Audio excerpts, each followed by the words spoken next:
This is Ken Bone, and I never listen to None Taken.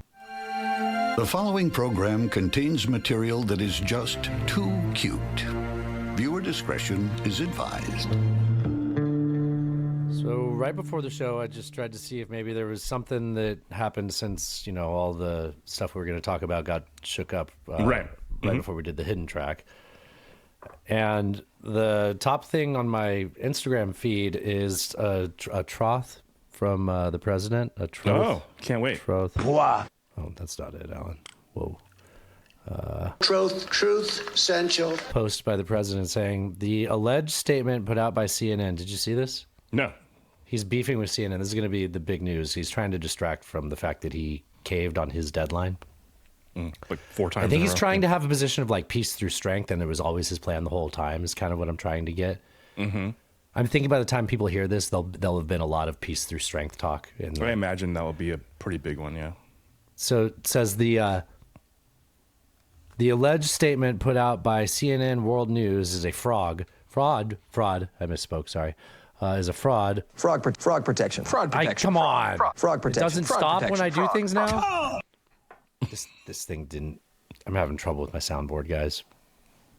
I used to double tap it and it would stop. Everything's playing wrong on here. Got to be careful with what I play on the buttons now. So frog. CNN fraud. Yeah. Okay. The alleged statement put out by CNN World News is a fraud. As CNN well knows, the false statement was linked to a fake news site from Nigeria and, of course, immediately picked up by CNN and blared out as a legitimate headline. The official statement by Iran was just released and posted on Troth below. Authorities are looking to determine whether or not a crime was committed. Authorities? You're the president. Authorities are looking to... This guy loves authority, right? Like, who talks like that? Authorities are looking to determine whether or not a crime was committed on the issuance of the fake CNN World statement, or was it a sick rogue player? CNN is being ordered to immediately withdraw this statement. This sounds like free press. With full apologies for their, as usual, terrible reporting. Quotes, results of the investigation will be announced in the near future. Oh, so that'll be a quick investigation. So I didn't know what the fuck he was talking about. Apparently, the reports earlier in the day, where, because there was reports that came out that so do you remember this morning when the president said he's going to end civilization in Yes, Persia end the and civilization, Iran? yes. Yeah. Because of that, it came out that there was a statement from Iran that they were walking away from official and back channel negotiations. Right. And then apparently they didn't, since we're getting this little extension.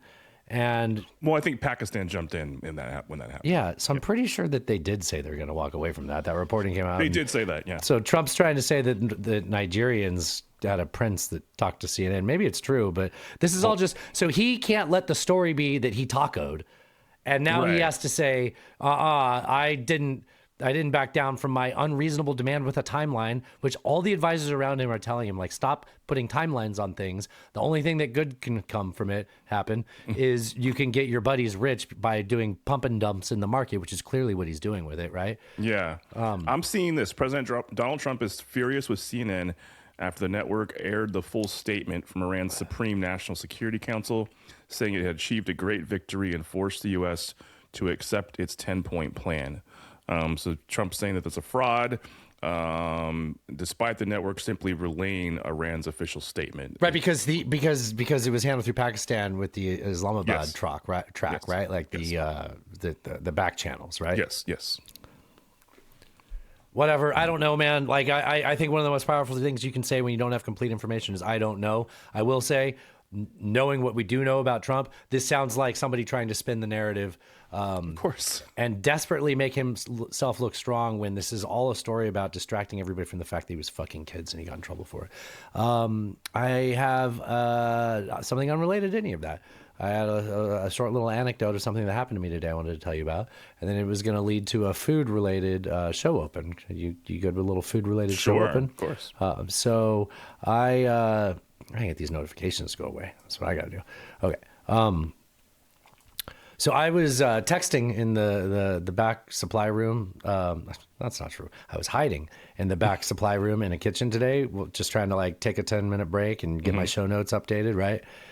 And it was a place where I didn't want like the customer to see me like on my phone, sort of adjusting show notes and stuff. Right. And so I'm like, so imagine like a room filled with like racks where they have like cans and bags of rice, flour, stuff like that, right? Stuff like that, Yeah. So I was behind a row of shelves, and there's a door on the other side of all the shelves, and you could sort of see through the product to the other side, and I could see the chef that I'd been talking to, who was the chef for the restaurant. Okay. The chef. Like, I was in his office. It fucking said head chef, actually. It's funny you say that, because it doesn't normally say head chef. It says like chef, you know? Otherwise, you're a sous chef. Right. Which I never knew how to spell for a long time. So I'm doing my show notes, and then I look up and I see him come in, and I'm like, oh, I better put my phone away. And then I see him take his phone out and go, you're not going to believe this. So I see him like open up like Gemini or ChatGPT and go, pico de gallo recipes. What?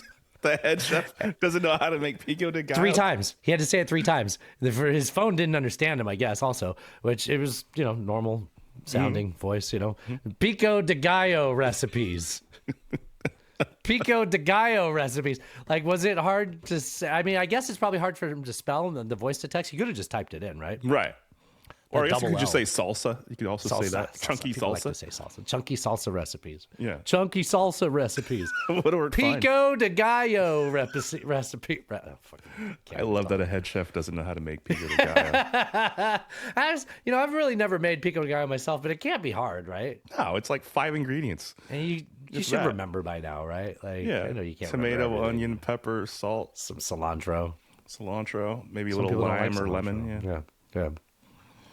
Well, anyway, speaking of good cooks, it's going to be Greek Easter. There's a little lady talking about Greek Easter. I feel very fortunate when I see her talking about Greek Easter that my wife seems to be the exact opposite of this lady. I just have to say that now before she gets mad at me. All right, you ready for the show open, Alan? I am ready. I'm ready. I usually celebrate Greek Easter. That's where we eat a lot of lamb and yell at each other. You know, sometimes people are like, oh my God, you're Greek. Does that mean you can cook? I feel like every Greek woman can cook really well. And it's like, no, it means I can grow a beard. I usually celebrate Greek Easter. That should be hit record. Yeah, 1, 2, 3. Wow. All right, you ready? I am ready. Are you recording? Yes. All right, well, you want to start a show? Let's start a show. That podcast is filling your head with garbage. No offense taken there. Well, it sounds like none taken.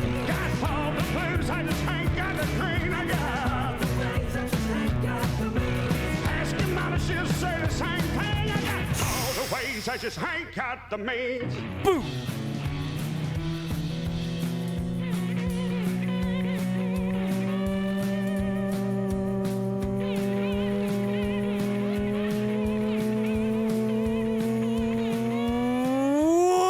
Welcome to episode number 560 of None Taken. Free edition. The internet's only debate and current events show, with 2 political nomads from 2 different worlds. Shout out to Reverend Peyton's Big Damn Band for the use of their song Ways and Means for intro music. Thank y'all for joining us. The time of this recording, it is Tuesday, Taco Tuesday, April 7th, 2026. It's a great day for America. We are 2 coastal elites, here to recap another week of current events and sharing way too much of our tragic personal life and ready to take a sledgehammer to the culture war echo chambers. Alan, we're coming to you from the shores of the mighty Cumberland in Madison, Tennessee. It won't play over the existing music, and now the music stops. Motherfuck. Ugh. Well, at least I've waited that long into it. I'm your host, Cred. 2,400 miles directly by northwest is my good friend Alan, the nature boy, Gator Smith. Coming to you from Timbertown, Morton, Washington. Please subscribe right now wherever you're listening to this. We don't have an advertising budget. Y'all are our ads. So tell all your friends about us. If you like this show, you like talking about politics with people, you like talking about current events, you're talking about fun news items, silly bits, tell your friends about it. We talk about you on the show. We get you, you send us stuff and we're like, X sent this in. Yeah, we do that so you can brag about it in front of your friends about how fucking cool you are. You're on such a great podcast. Hell yeah. And get your friends and friends, if this is your first time here, hi, I'm Dustin. That's my friend that your friend is that told us to listen. We all know each other, and welcome to the party. If you'd like to support the podcast, the best thing you could do is go over to nonetaken.horse, which I am on right now. Let's see what you can do over at nonetaken.horse. You can join the Patreon, so let's go to that page. That would be really cool if it worked. Okay, there we go. You could join. Well, you're not supposed to see this. The number was a little disappointing, and I hate that somebody saw that. Let's go over to the merch store. So, link to the merch store. Hey, you don't suppose when people link on that, they don't get the login that I do, right? Can you go to Untaken real quick? See if No, they don't. They don't see that. You sure about that? Yes, I'm sure about that. I'm pretty What sure. if this whole time we were sending them to our Patreon? No, I don't. You don't think so? Okay. I'm gonna go look. You're at the website. You're at nonetaken.horse. Yes. And then you go down where it says Patreon. Join the Patreon. What happens when you open it? Just says join the Patreon. Okay. Recent posts. Yeah. Okay, great. Okay, thank God. Yeah. It doesn't say It's we only because have you're 10. logged in. It doesn't say we only have 10 friends or whatever. It's more than that. It's more than that, but Well, make it 11. Join the Patreon at nonetaken.horse. You could also scroll down a little bit lower and you can shop the shop for our merch. We've got We Say Cut in This House mugs. We've got Culture War Veteran koozies. We've got Alan's Edging Service t-shirts. We got Everything's Computer. We've got hoodies. We've got sandwiches. Look at that, Alan. Look at that. oh, look at that! We got a Culture War Veteran kimono. We got Hey. a rocks glass. Hell yeah! Rocks glass This with a is zebra's new. dick on it. I've been promised that is machine washable, unlike our previous versions of this. I'll make a beer glass soon. But yeah, we got both black and white versions of coffee mugs. I like the koozie, the can koozie.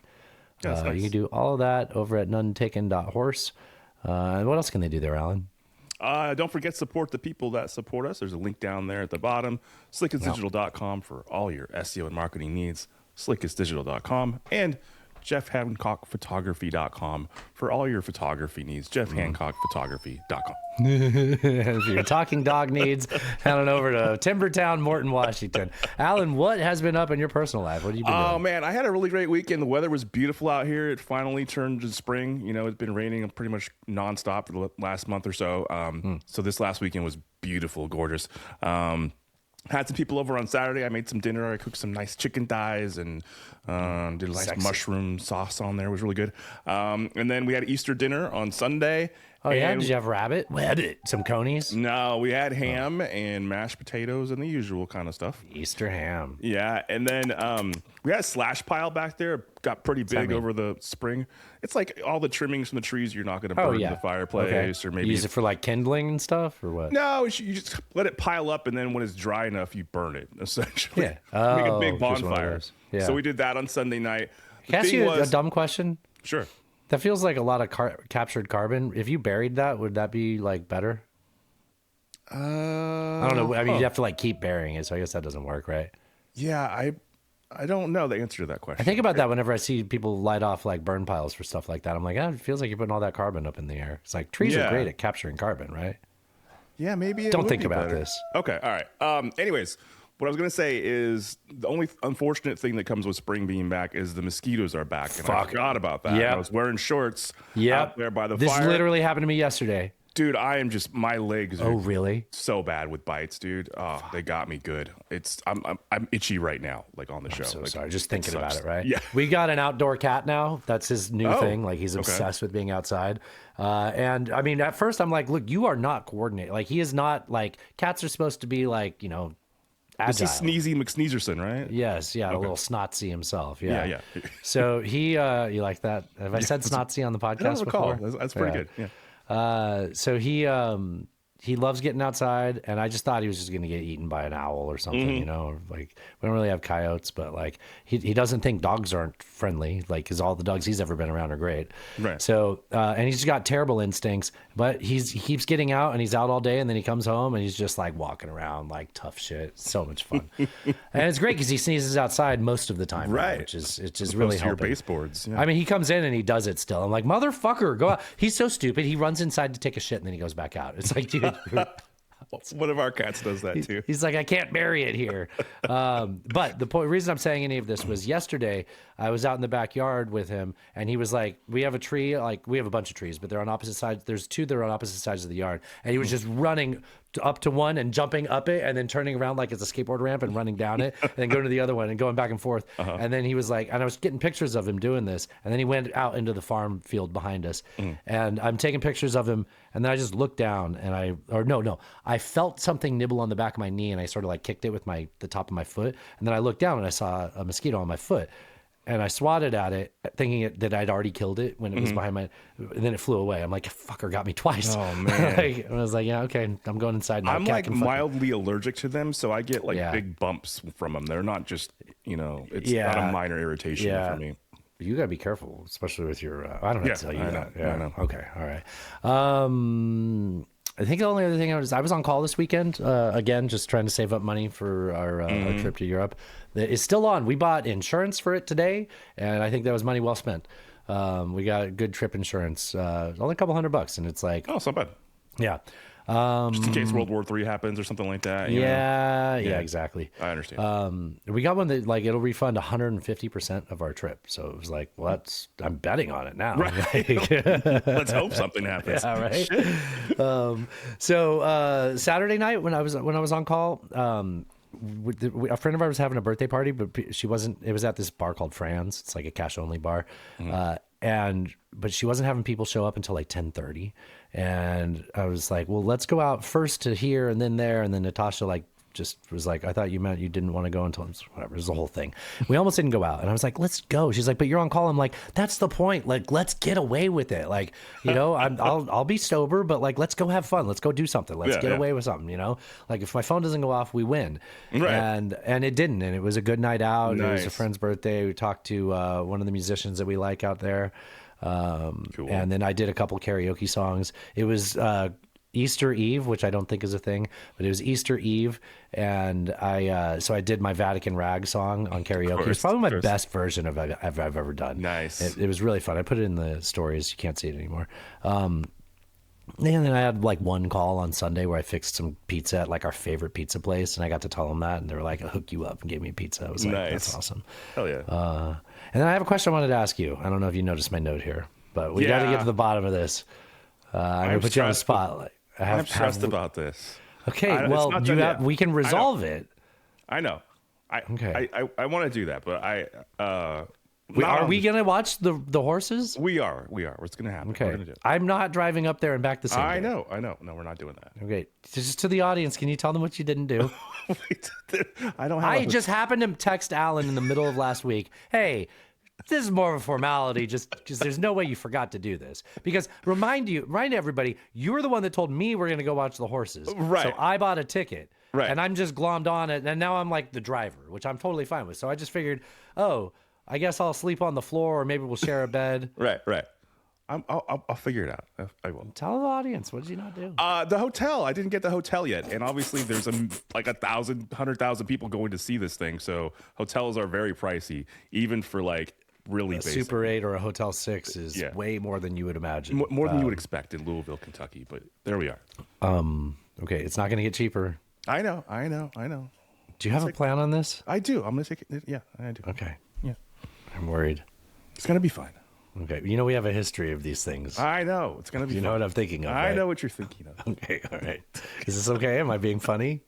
You're being funny, but I am a little stressed about it. But You me both, buddy. Okay. All right. All right. All right. Well, that was a fun little personal life bit. Do you want to get it? There's some tragic personal life for you. There it is. And we can stay one night like outside of town and then get there. Yeah. We can stay there Friday night outside of town. We can each get our own bed there, probably. Gonna do some of the comedy clips? Let's do some comedy. If we have any listeners in Louisville, hit us up. Maybe we could sleep in your sleep in your garage. bed. Sleep in your bed with you. This is Easter theme. This is if Rodney Dangerfield was in the Bible. You know, we got the Gen Z Rodney Dangerfield guy. Yes, I like this. Brendan Smith, yeah. I get no respect. I let a dead guy use my tomb once. Yeah, he took one look at the accommodations. He walked right out. Oh, I tell you, everyone's laying hands on me, trying to heal me. I keep telling them I'm supposed to look like this. Oh, I tell you, never any respect. When I was a kid, my dad heard they were slaughtering the sons in Bethlehem. He said, why can't nice stuff happen where we live? Oh, I tell you, I was telling my wife people are walking on water now. Yeah, she said I'd have to lose a few pounds or else I couldn't walk on ice. Oh, I tell you, my wife's a terrible cook. Yeah, she was supposed to cater a sermon once, but instead of eating it, the whole crowd just shared some loaves and a fish. I get no respect. I let a dead guy use my... Why is this looping? It's not supposed to loop. Everything's wrong. That's pretty good. Everything is pretty good. That was one of the better ones, right? He said Bethlehem strangely, though. He was kind of like I'm not Bethlehem. playing it. Bethlehem. Well, he's Rodney Dangerfield. Let's go. I restarted it. Just nothing works, Alan. Nothing works. Nothing works. Fucking hell. Just trying to do a podcast. Just God forbid I can just count on something. It's worked for like 400 episodes, and now it doesn't work. Yeah, exactly. Nameless. I got some jokes from Nameless. Let me share this one. This is this one's great. This one's really great. This is a good joke about the Han Dynasty, Alan. Oh, China. Elon. This is Elon Instagram is the name of the comedian. You know what? I wonder what'll happen. Let me log out. Log out. But yeah. Okay. Do this again. Han Dynasty. Here we go. Ready, Alan? Ready. Okay. Oh. My wife is great, but she's not perfect. Her flaw is she doesn't like Chinese food. That means that whenever I'm craving Chinese food, I wait until she's not home, and then I get delivery from my favorite place. There's a restaurant called Han Dynasty. It's great. I never told her I was getting delivery from there because it didn't seem like a big deal. But she caught me one day and got really mad about it. What happened was I wasn't home. Are they dropping the checks or something? This crowd won't shut the fuck up.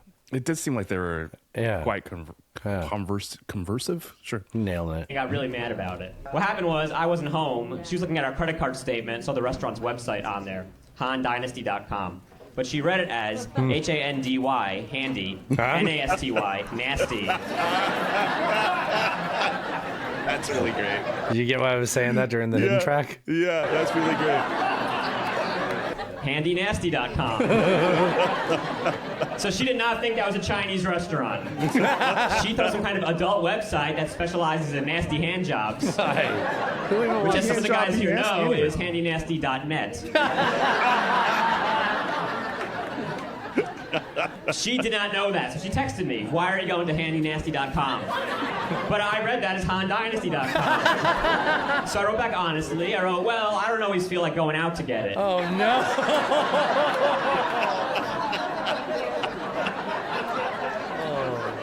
There's more. So she wrote back, how come I never knew about this? I wrote, I don't know, I guess I always finish before you get home. No.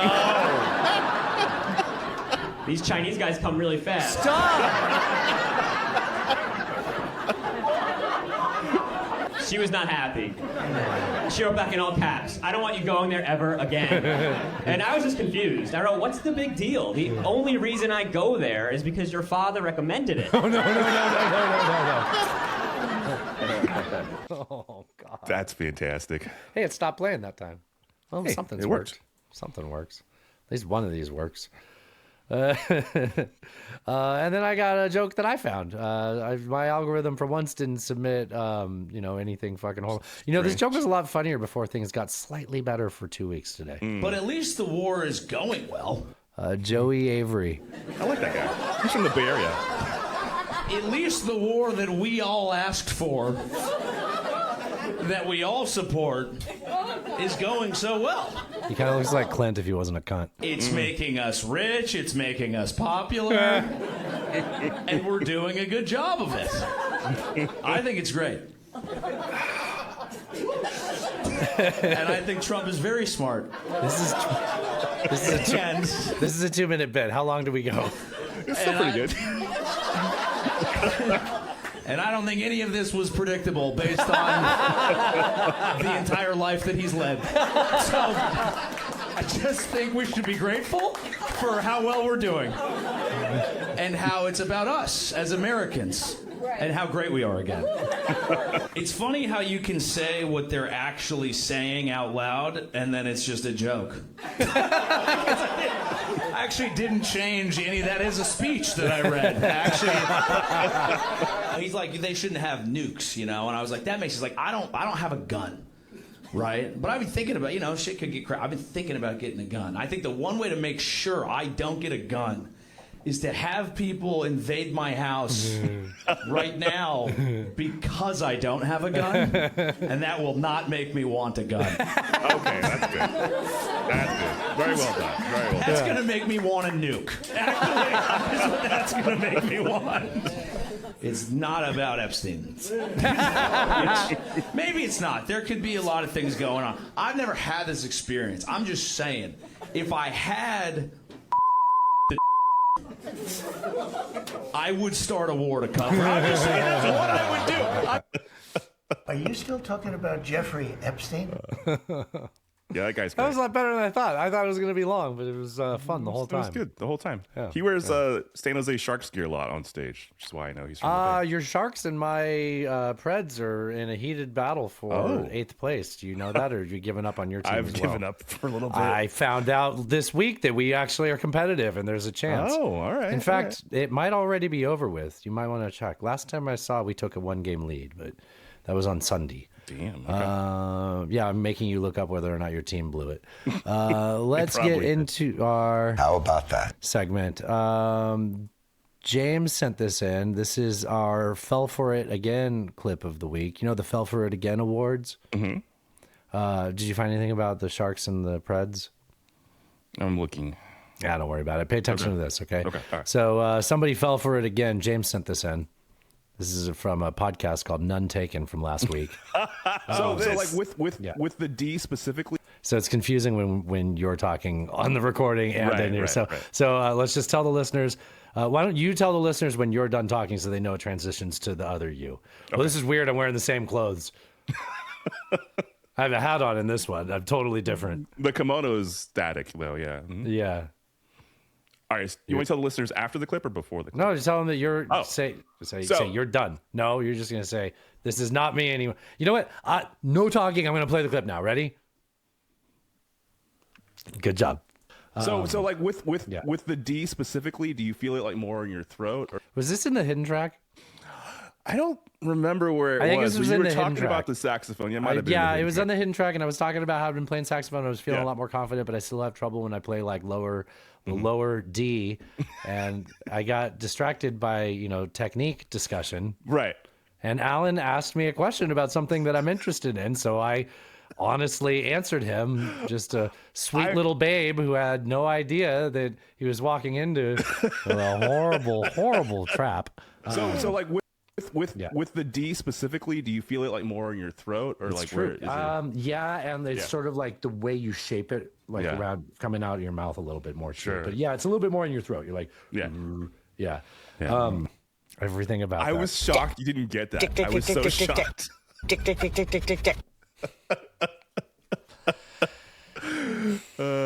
James messaged me this about part. it. I think this part. This Yeah. part.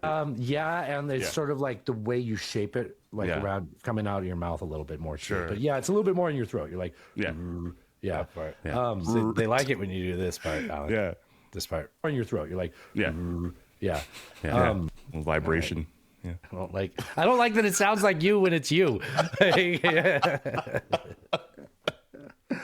Oh, that's fun. I That's had no fun. idea. He shared this in the group chat over the weekend, and I missed it. And then I just saw it. I was like, "Oh fuck me! God damn it!" I pulled a little sneaky on you. You didn't even react. You didn't even tell me. You're like, somebody will find out. at Somebody some will find point." it. Yeah. And James did. God damn it, James. Thank you. All right. Well, how about that indeed? How about that? I have something for you from. So how about that segment? We kind of talk about things that are a little bit more like lighthearted, fancy-free, interesting, but with the side of comedy with it. And this is a guy, Joe Nozale. Jonozalay. He's talking about Amish and vaccines, because that's one of the things people bring up all the time when they talk about vaccine effectiveness. So they're like, well, the Amish don't get vaccinated and they don't have any autism. Well, about that. People who think vaccines cause autism will often cite the Amish as proof. They're like, oh, the Amish don't get vaccinated. And look, not a single case of autism. And it's like, oh, yeah, the famously unautistic Amish, the group that lives in sensory-deprived isolation doing manual repetitive tasks. Why would anyone think the Amish are autistic? They just are happy to pass the time rocking back and forth in a chair that they carve. Don't. I mean, raising a barn is just adult Legos. Churning butter is the most autistic shit I've ever heard of. They don't have time to get tested for autism. They're too busy hiding under a quilt they made by sewing together squares into a geometric pattern. You're not visiting Amish country. You're going to autistic fantasy camp. Oh, wow. That last part. Wow. Man, I love trains. I was about to pour myself another drink. Do you have any thoughts on that? I mean, there is autism within the Amish community. Yeah. It's just not diagnosed. That's the other part, right? Like, the Amish just always going to those big city doctors and getting their autism tests, right? Yeah. Can I tell you about this whiskey I got? Oh, please do. It's because I think you can get it by you. This is Redwood Empire whiskey, Emerald Giant Rye whiskey, Northern California. Dude, it's really smooth. It's actually pretty affordable too. I actually bought it because it was the cheapest good whiskey at this like bottle store that we like to go to. It's a wine store. It's called Redwood. It's called Redwood Empire Emerald Giant Rye. Like, so it's not cheap, but like, in a store that sells fancy shit, this was like the cheapest they had. It was like $30 bucks, something like that. That's not bad at all. Yeah. But highly recommended. Real smooth. Hell yeah. Okay. Let's see. Oh, you want some fart facts, Alan? Always. So I was telling Natasha about this over the weekend. Not that because she never does, but I farted and she's like, I did it. Okay. It was me. And I was like, well, boys fart better than girls, but girls smell more. And she's like, what? I'm like, no, it's science. She's like, where'd you learn this from? I'm like, the Washington Post. She's like, I'm sure in the middle of a war, the Washington Post is doing reporting about, I'm like, well, it's reporting. They didn't do the science. Like, they just did the reporting. Like, they're just telling you about it. That's what the newspaper does. And she didn't believe me, so I said, fine, I'll put it in the fucking show. Science has actually settled the age-old debate of whether men or women fart worse. And neither side is going to like this answer. Researchers... Alan, one side's going to like it. We're going to be happy. I think we're going to be happy. Boys fart better. Boys fart better than girls. I mean, she is a woman that doesn't understand, okay? It's not for women. They're over there like, oh, the guys aren't going to like it because they're going to want to say the girls are worse. No, we want to know that we do the best at farting. So I got good news for you, okay? Out here crop dusting for fun. Yeah. Not crop dusting, Alan. Oh, crop dusting. Asked 16 men and women to come in and eat pinto beans and an artificial sweetener. Artificial sweeteners make you gassy, right? Then, didn't know that. These people came into a laboratory where a rectal tube was inserted and made a gas-tight seal with their behinds, which was then connected to a gas-impermeable bag. I just want to... This sounds disgusting. Yeah. But I also sounds think like something Johnny Knoxville did. I feel like just because something makes you fart doesn't mean it makes your farts bad. You know what I mean? Like, different things make your farts worse, too. Like, just because something makes you gassy doesn't mean it makes you bad farts. Do you No, yeah. And beans is because there's a protein in there that you can't digest. Yeah. Which collected the farts. And then 2 judges came in, sat there, sniffed the bags. Sniffing farts. Went to med school to sniff farts. Wow.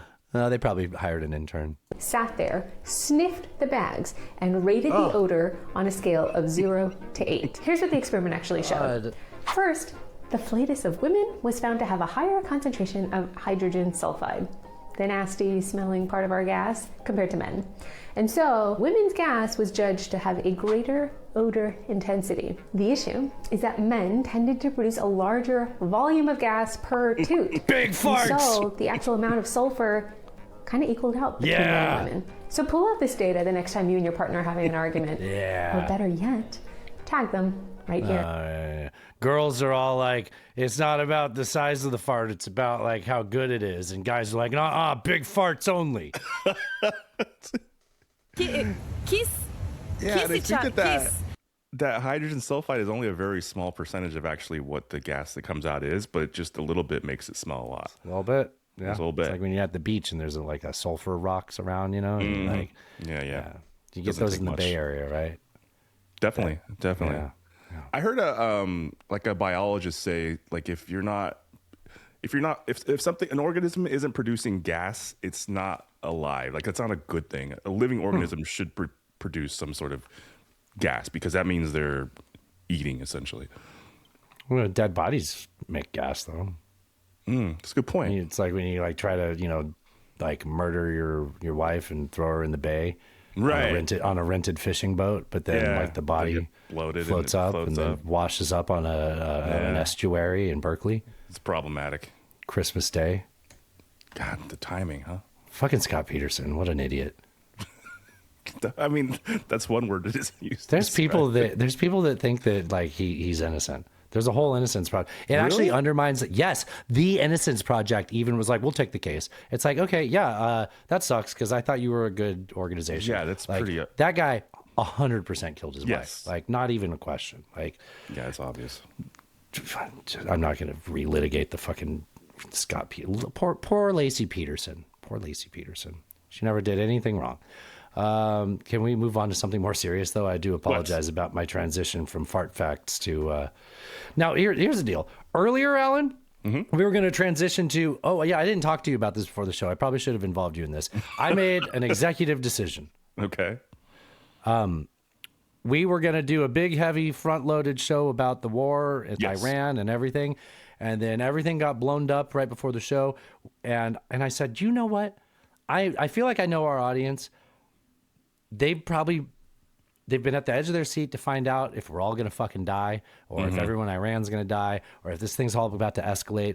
Right. And I'm guessing by the time they hear this podcast, all their other news agencies are going to be focusing on that. News pods are going to be focusing on that. We are going to cover it. We're going to do it in the second half.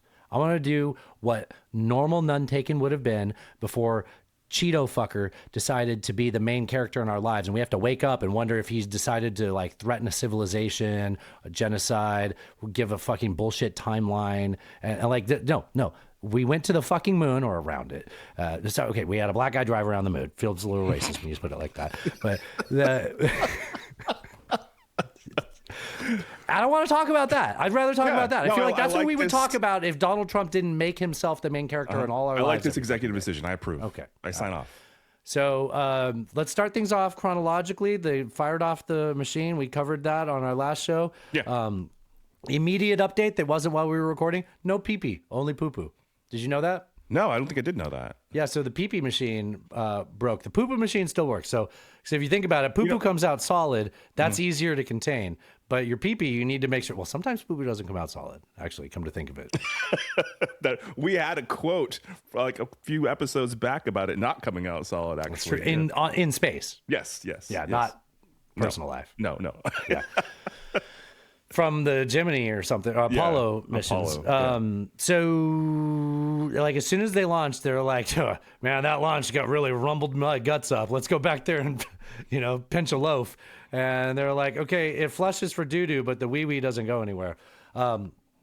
So they have a lady mechanic on there, and the lady mechanic fixed it. And what was cooler about this was there was a conversation between lady mechanic and lady mission control captain, the captain of mission control as well.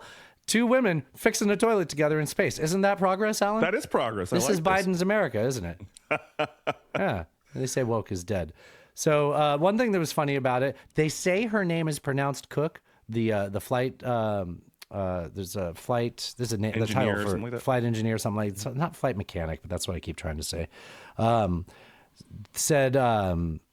They say it's pronounced Cook, but it's spelled cock, C-O-C-H. These people with C-O-C-H, they spell it different all the time. Like the Koch brothers are spelled that way, aren't they? Yeah. But she says it's Cook, but I kind of want to go with cock on this. So it's pronounced Cook. So anyways, they fixed the toilet. They fixed the toilet. Isn't that amazing? That is really cool. I know then they could pee. They've been talking about trying to make the spacesuits better because astronauts, especially the ones that go out and do like spacewalks and shit, like at the ISS, where they have to fix stuff outside. They talk about it being horrible because you're working really hard and you're sweating, and then like your urine gets in there too, and you just can't tell what it smells bad, and you can't tell. I think you'd know if you're peeing. Well, your suit's supposed to contain it. But you're just peeing while you're on a spacewalk? Fucking hold it. It doesn't do a great job. So they said that like maybe you could wait till you went back in. I don't know. But the sweat is an issue. I mean, you've heard that where it's like a blob and it concentrates like in the mask sometimes. Well, I've heard even and you worse can't breathe because it's just like spherical water right in front of your face. In front of right? you. Yeah. I've heard even worse. It can be like sweat and urine both combined. But they're working. Yeah, but I think that only happens when you pee in your suit. This isn't a wetsuit. No, it's not. We're not surfing, Alan. I've never told the story about pooping my wetsuit, and I don't think today's the day to do it. There's been too much already. You have many times. Not on this show. You have. You've told at least once, I know. Well, we're not doing that today. There's been enough. Let's not do that today. Yeah, enough potty talk. Life. I don't want to do potty talk. It's not. Yeah. You know, the earlier it was science. It was fart facts, Alan. That was boys science. fart better than girls, and they went to the moon and they couldn't pee. This is not my fault. Okay, No, these are major happens. news stories from the last week. They could poo but no pee.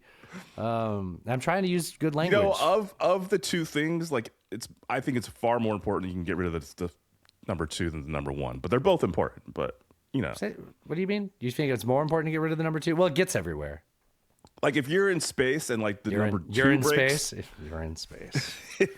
If the number two breaks, but the number one's working, I think I'd rather it be the number two works or the number one broken, and then try to fix. You know what I mean? Like of the two options, it's certainly better. Yeah. It's an appreciable smell. Although with that diet, I bet the other one is too. Okay, all right. You know what? Let's change things up with a real tearjerker of a segment on this. So this was when they went around the dark side of the moon. They were able. The first people to like look at it with human eyes from so close, I guess, and like see it so well. Although I'm saying this out loud, I mean the Apollo 13 did too, right? I don't think so. Did they? I mean, what did they slingshot around the light side? How would you do that? Right. You know? I kept hearing that. And though. they did lose contact too. So, but maybe like they were just 45 further. They might have been further away when they. They're the furthest people. No, have I'm ever saying been. when they got the furthest anybody's ever been. Right, but I'm saying Lowell from Apollo 13. I think they were further out from the moon. Oh, so they couldn't see it. I'm guessing. I don't know. Huh. Okay. Yeah, I don't know. Anyways, they said they got a good vision of it, and yeah, like you said, this is the furthest humans have ever traveled. So I guess the moon was further from Earth at this time, right? Its orbit. Yeah. Okay. They saw a crater, and they were like, "Hey, as long as we're like the first people to look at things and name things, I want to name this after someone." And you maybe have heard about this. If you haven't heard the audio, this is really moving audio, and it'll kind of reset us, get us back on track, a little more serious stuff. It's a loved one. Her name was Carol. That's supposed to read the mother of Katie and Ellie. And if you want to find this one, you look at Glushko, and it's just to the northwest of that, at the same latitude as Ohm, and it's a bright spot on the moon. And we would like to call it Carol, and you spell that Carroll.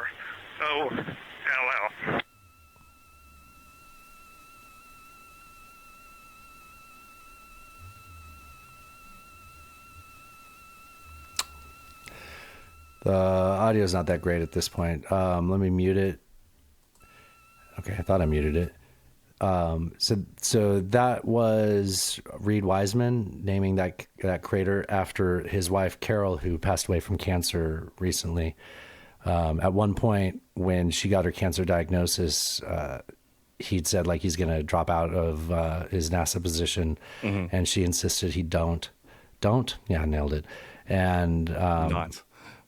Yeah, and it's just really, really moving. That's really moving. Yeah, that is very cool. Yeah. So they all just, part of that silence was them meeting up in like a group hug. Let's see. Yeah, it's still flatlining sound, so we'll go on. But that was really moving and beautiful. Really cool. Very cool. Yeah. So speaking of silence, though, right, Alan? Mm-hmm. They had a moment where when they reemerged from the backside of the moon. Backside of the moon. Pink Floyd's famous album, The Backside of the Moon. Oh my God. When they emerged, sure. They had communication with the president because it was POTUS. it was 3 Americans and 1 Canuck, which they don't call a Canuckstronaut. Canuckanaut. They should call it a Canuckanaut. They should. I like that. Canuckstronaut. Royal Canadian Mounted Astronaut. So this is so he wraps up saying how proud he is, and Trump is like, yeah, I fucking hate you Canadians, but I do know Wayne Gretzky. And let me tell you, okay, listen how I'm going to do a bad parody of what Trump says. Yeah. And then you're going to hear him and you're like, wow, it's like, maybe, I don't know if it's any better. I think he might be worse. I don't really care for Canadians, but I do know a hockey player named Wayne Gretzky. He likes me, and I like him too. He's really good, but you might be better than him. That's how fucking dumb he is. And then these guys are like, cool, I don't fucking have anything to say to you. And they just sort of like let the microphone float around. This is gorgeous. Like just silence is golden, and this is just fucking platinum shit, to quote Tech Nine. Be a part of this program. Well, I have to say I spoke to a very special person, Wayne Gretzky, who I think you know, the great one. And I spoke to your prime minister. And Just so everybody, the microphone is just spinning in space in between all 4 of them. So the Canadian was done talking, and they take the microphone and they just put it in front of them. They just had fun with 0G, right? And they're just watching it spin while the president rambles. many other friends I have in Canada, they are so proud of you, and you have a lot of courage. I'm not sure if they'd want to do that. I'm not even sure if the great one would want to do that, to be honest with you. But you have a lot of courage doing what you're doing, a lot of bravery, and a lot of genius. But They're like clapping and having a good time because they're just spinning things and watching it go. And they're just like, whatever. Nimrod's talking. So he finished talking. They're still playing with the microphone. They just let it sit. Yeah. Make a few thumbs up. This isn't lag, right? Like there's probably some lag, but this is not what this part is. No, right? I don't. No, because actually, I heard. So I guess maybe the part I heard was before this or after this. I'm assuming before. By the way, I haven't muted it. This is just going in the background. Nice. I think before this it must have happened because I watched some of this live, and when There's like a little bit of delay, but like a second not or that two. much. But Yeah. Trump was talking to them, and he was asking really just stupid fucking questions. Oh yeah. And the astronauts were trying to respond to them, but it was like if this was like just talking to a 5th grader, right? I was gonna say if it was like a 6-year-old or something, that would be one thing. This is the president of the United States asking like, what did it feel like to like be on the dark side? of the moon? Wait, proof that there.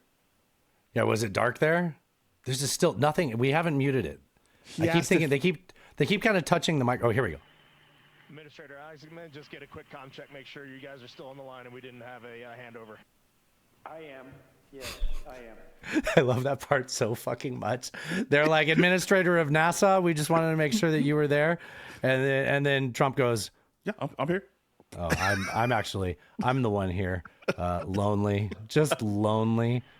Administrator Alex, just get a quick comm check, make sure you guys are still on the line and we didn't have a handover.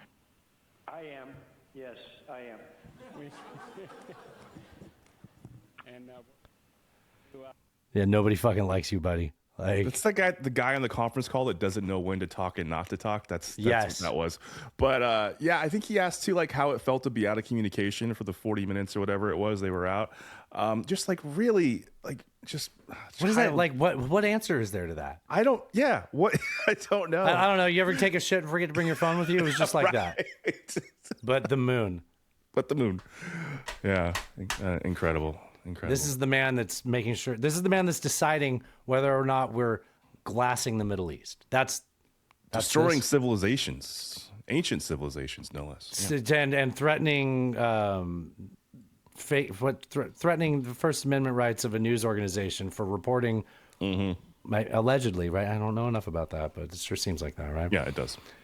There was something that we wanted to talk about that I labeled it boring budget conversation just because I wanted to have a BBC pun.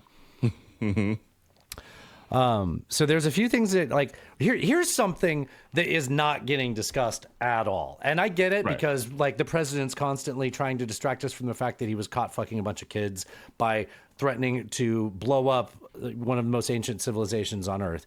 But like do you remember last week we played that clip where Trump was like, we can't do daycare. We can't do daycare because we're busy with a war. That was in the context of him saying, so how does a budget get passed, Alan?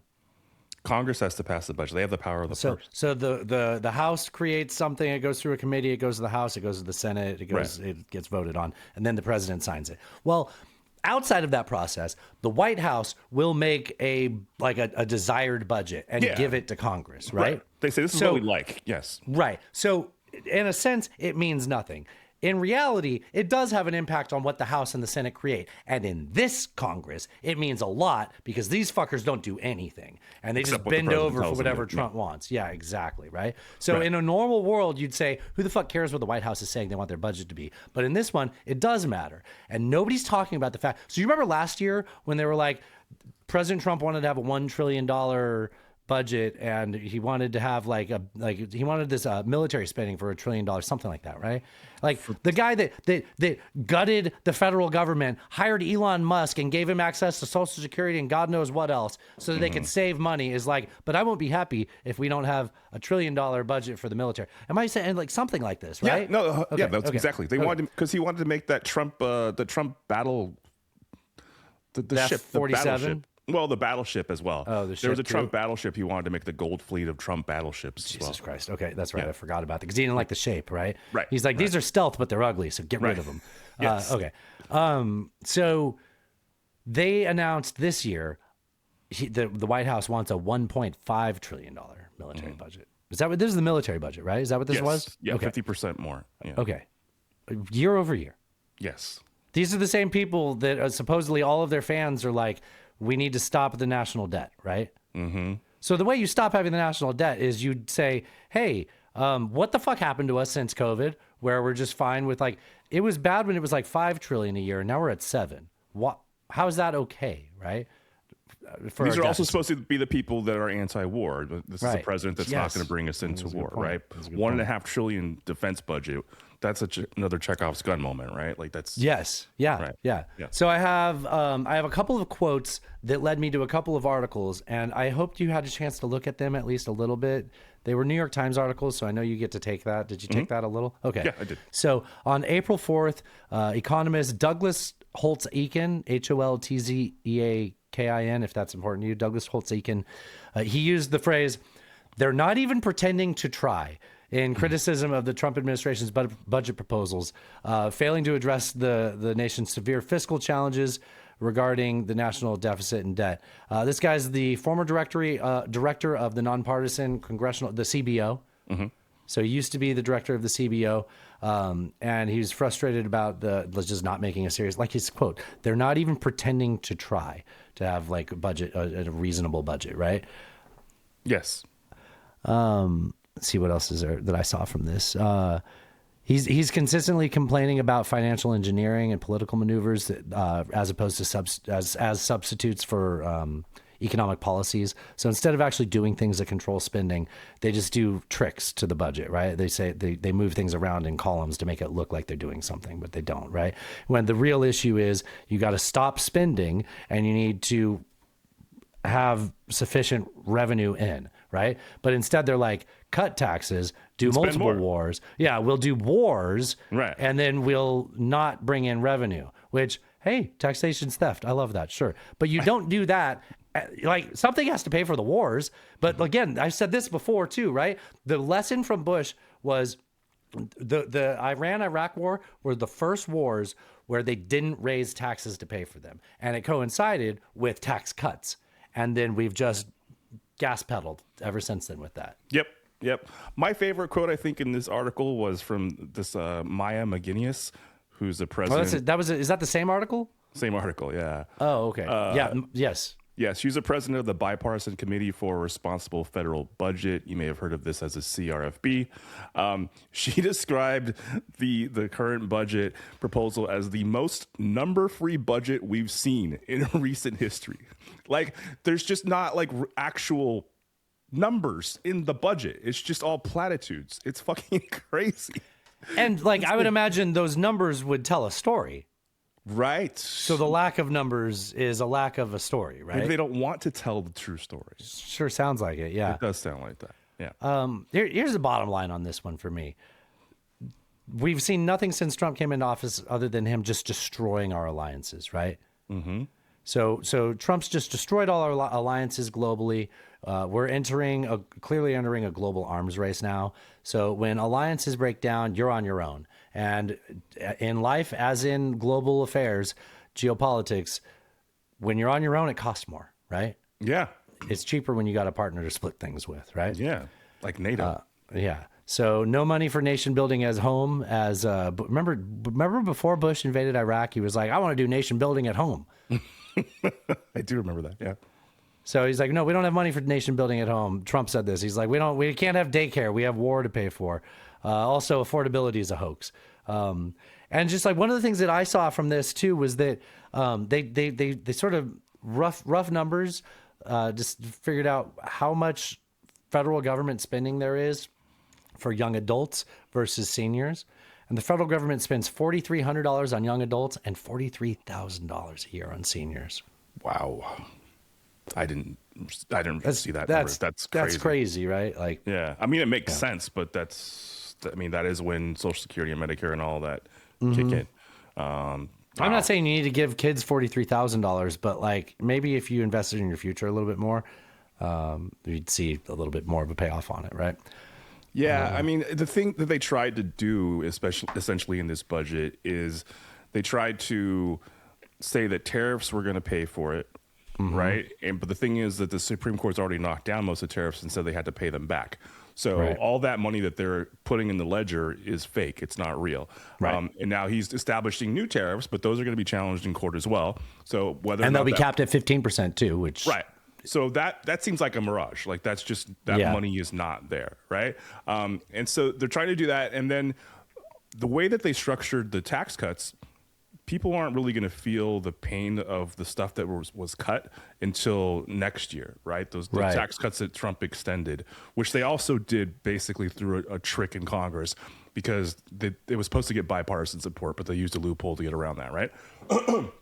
And so this is all a mirage. There's a button for that. I'm sorry. I was in the middle of saying, this is all a mirage. It's all fucking fake. And like you said, there's not even any data in here that would normally be in a budget. It's just not there. It's the most numbersless budget, right? Like it's just the vibes button, the vibes. Yes. The same vibes that fucking were in war with Iran for, apparently. He had the feeling. He had the vibes, man. Right. It's his own morality. Mm-hmm. I think, okay, let's come back and we will talk about what's going on with Iran. I do want to talk about the pilot recovery story. Yeah. Okay. There's some interesting details about that I want to cover that I don't know that I'm hearing everybody talk about. And also a little bit of conspiracy web on that. You've probably seen some of that. I want to break down my take on the conspiracy angle on it. You can probably guess I tend to be more of a skeptic on things. Go ahead. I'm just worried, and I'll explain more later, but I'm just worried this is another Venezuela moment that's going to make him think something that's not true. Well, I think that you should probably elaborate that when we fucking talk about it, Alan. Good thought. Put a finger in that, okay? I will. All right. Fingers in. Okay, good. Let's go to half. I have a question to ask you, and I think that I've come up with something that we can do to stop Trump from going all willy-nilly on every impulse that he has, okay? Okay. I'm going to need a shovel. Okay. And maybe a towel. Towel. Okay. Have we considered distracting Donald Trump with Arnold Palmer's dick? This is the B-side of our platter, sports fans. And I'm singing just for you, covered in sequins. in the canyons of your mind. I will wander through your brain to the ventricles of your heart, my dear. I'm in love with you again. Cross the mountains of your chest. I will stick a Union Jack to the forest of your cheek. Through the holes in your string bag.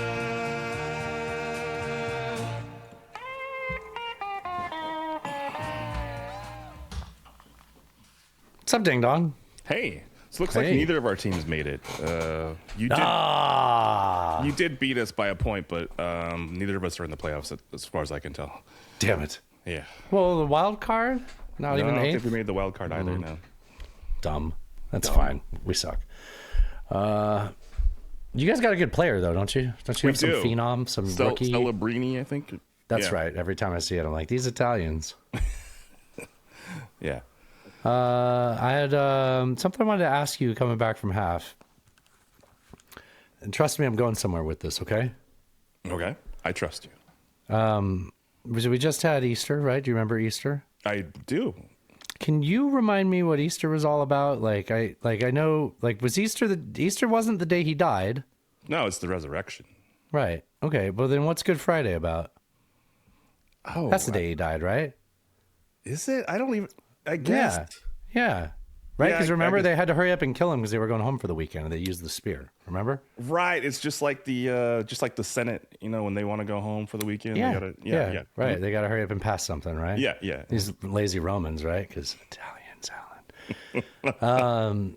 And they, but that was so. But I was thinking about this, and I can't believe I got this far in life. I never thought this sounds like a Sunday school ass question. But how long do they say he was dead for? 3 days. Okay, and he has risen. But he died on Friday. Right. Easter Sunday. Right. Friday, Saturday, Sunday. But they killed him at the end of the day on Friday because they were like, we got to go home. So they call this inclusive. They call this inclusive counting. You're not playing with me, so I'm going to have to go. I'm going to take the wheel. So you're saying it's really only 2 days? At best, it's like it kind of is 1.5, right? Like it's the end of day Friday. It's all day Saturday, and then sunrise Monday. Was it before sundown on Friday? Because I think it was right before sundown on Friday. And that counts I think as it's all part of day Saturday. Huh? The Jewish calendar, the day start. They count it as a full Friday. If it's before sundown, that's that day. Yeah, right. So this is called inclusive counting. I looked into this. I had to look into this. Okay. So they call that a day. They count it as one day. This is kind of like when they say the Rolling Stones have been around for like 8 decades because they're like, we're in the 20s, the 10s, the zeros, the 90s, the 80s. I can do this, Alan. The 70s and the 60s. Okay, 7 decades. It's like, yeah, but it's not like 70 years. Like it's 7 decades. You're adding 20 years on each side by doing that. Right. That's what they did with Jesus, Alan. Now, I got a little too into this, and I think I'm having some fun with it, but I'm going to take this back somewhere when we're done, okay? Okay. So let me have some fun with this first, and we're going somewhere. We're going to be on topic. So it's all Matthew's fault. That little stinker, Matthew. Matthew's the one that said in the Gospel of Matthew, he said that Jesus was in the heart of that. Jesus, he says that when he saw Jesus on Sunday, Jesus was like, I was in the heart of the earth for 3 days and 3 nights. That's in Matthew, right? Mm-hmm, okay. So which is it? Like, is it Jesus? I don't think Jesus is a liar.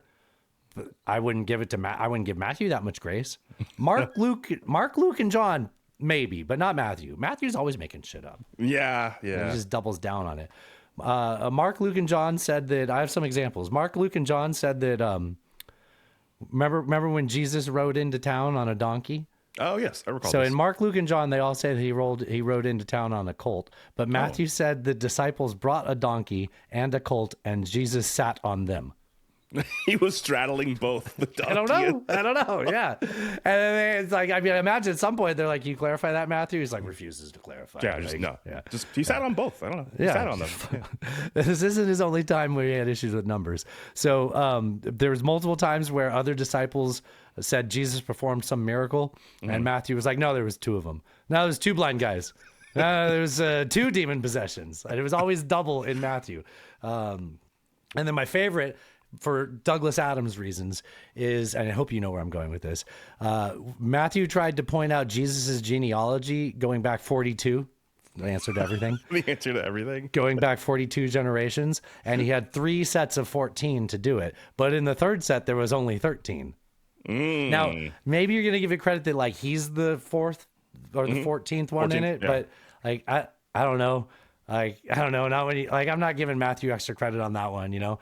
So like, yeah, I just feel like when you said the towel thing before half, I was thinking Douglas Adams. So it's funny that Douglas Adams now shows up. Oh yeah, in you always show. bring a towel with you. Yeah.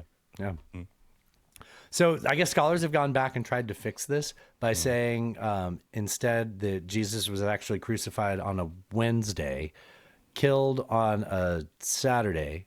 I mean, excuse me. So crucified on a Wednesday, they sort of, finished things off on a Thursday instead of a Friday, and that it was like a high Sabbath on a Friday. Okay. So that they could go Thursday night, Friday, Saturday, Sunday, that works out for your 3 days. That's what you can do to make Matthew not a liar. That seems like a lot of loopholes to try to jump through. Yeah. Or you could just be like, well, also, what is that? What happens to Good Friday then, right? Oh, it's also a good point. So are you going to lose Good Friday, or are you just going to say, all right, Matthew, like, you kind of seem to be exaggerating things. I'm sure Jesus told you this. You like telling little extra tall tales. A little here every bit. now and then. Yeah. And maybe the whole thing was, but I'm not going to say that. So,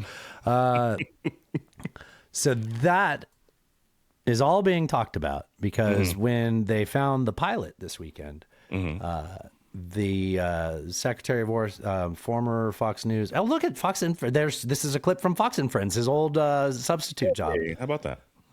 So here he is being aired on his old network. When he was finally able to activate his emergency transponder, his first message was simple and it was powerful. He sent a message, God is good. Let's not forget, I think this was on Easter, or it's like Saturday before, but like, yeah. And also, I would imagine being very religious in that. If I was religious, which I would think most pilots probably are, right? I don't know. Yeah, maybe. I wouldn't think most. Okay. I mean, most Americans aren't. So yeah, fair. Yeah. Regardless, I feel like I would be very spiritual in that moment, right? Sure. Right? You rescued from behind enemy lines. You've probably been praying about it. You're just like, fuck yeah, God is good, I find this disgusting the way he's capitalizing on this. I do too. It's just, but it's gross. I don't really have like a rant in me about that. I had a little bit of fun with the Bible a second ago. I don't. If you got anything to say, I'm going to let you grab as much as you want from this. But let me play the rest of Hegseth. So. In that moment of isolation and danger, his faith and fighting spirit shone through. You see, shot down on a Friday, Good Friday. Alan. Hidden in a cave, a crevice, all of Saturday, and rescued on Sunday. Flown out of Iran as the sun was rising on Easter Sunday. A pilot reborn, all home and accounted for, a nation rejoicing. God is good. When he was finally... This is disgusting, right? It's so gross. And like I don't care if that's truly his faith. That's fine if that's what he believes. Yeah. Honestly, I don't. And we should be celebrating the recovery, like not leaving a soldier behind. Like that's all something to be like proud of our military might for doing. I don't know if I buy whether he's religious or not, but maybe he is. Maybe he is, and that's I can't judge that, right? That's fine. Right. He's a religious guy, right? But you're the Secretary of fucking Defense, like of all Americans. There's a reason you're negative 30 and fucking Cheney was a plus 68. Yeah. Right. Like this Cheney from Dune? Dick Cheney from Bush 1, right. As the Secretary of Defense. There's a reason for this, and the thing that what comes off to me between specifically him, but other people in the administration as well is that he's like cosplaying as a Secretary of Defense. Like he's like trying to act like he's a big tough cowboy and then spin everything in all these romantic or biblical terms. Bromantic. Right. And it's just like, dude, nobody's buying this shit. Like it's fucking obvious. Yeah. It's so fucking obvious. Anybody paying attention? Yeah, remember like last week we had the clip of him saying like, I saw an airman and she looked up to me and she said, more bombs, sir, more bombs. Just like nobody fucking said this. Like it's just like he's just writing chapters for his next book that nobody's going to read. Like it's just, yeah, I find it, I feel like it cheapens the seriousness of the real thing that he's talking about. It 100% does. Yeah. Like there are real people behind enemy lines. There's a real rescue operation. But I'm saying there are real religious people that too. Like that would bother me if I shared his exact religious zeal, right? I see. I agree. Speaking of religion, we'll go with that. So let's talk about the pilot story a little bit more. Israel, I have a note that was Israel praised the pilot recovery and shared intel with the U.S., which just feels like backwards. It's like what? Like I feel like that means they didn't help. Like it's like we were fucking like we're here because of you, asshole. Like what do you mean you didn't? You should have done all of this, honestly. Right? You needed, and maybe they did, and they don't want to say. Although when do they not say? Right? Not usually say. Yeah. I wonder if this will live in the news very long. I know that the administration would love to because it's sort of like they think this is like Zero Dark 30, like you know. And the Cuban Missile Crisis all wrapped into one. Yes. But I don't know. We'll see. The president was ignoring it the entire time, right? This stuff broke on a Friday, right? Do you want to talk about that? So, like, talk about the scene. Like, it was very confusing on Friday. We're just going about our lives. It's typically a slow news day.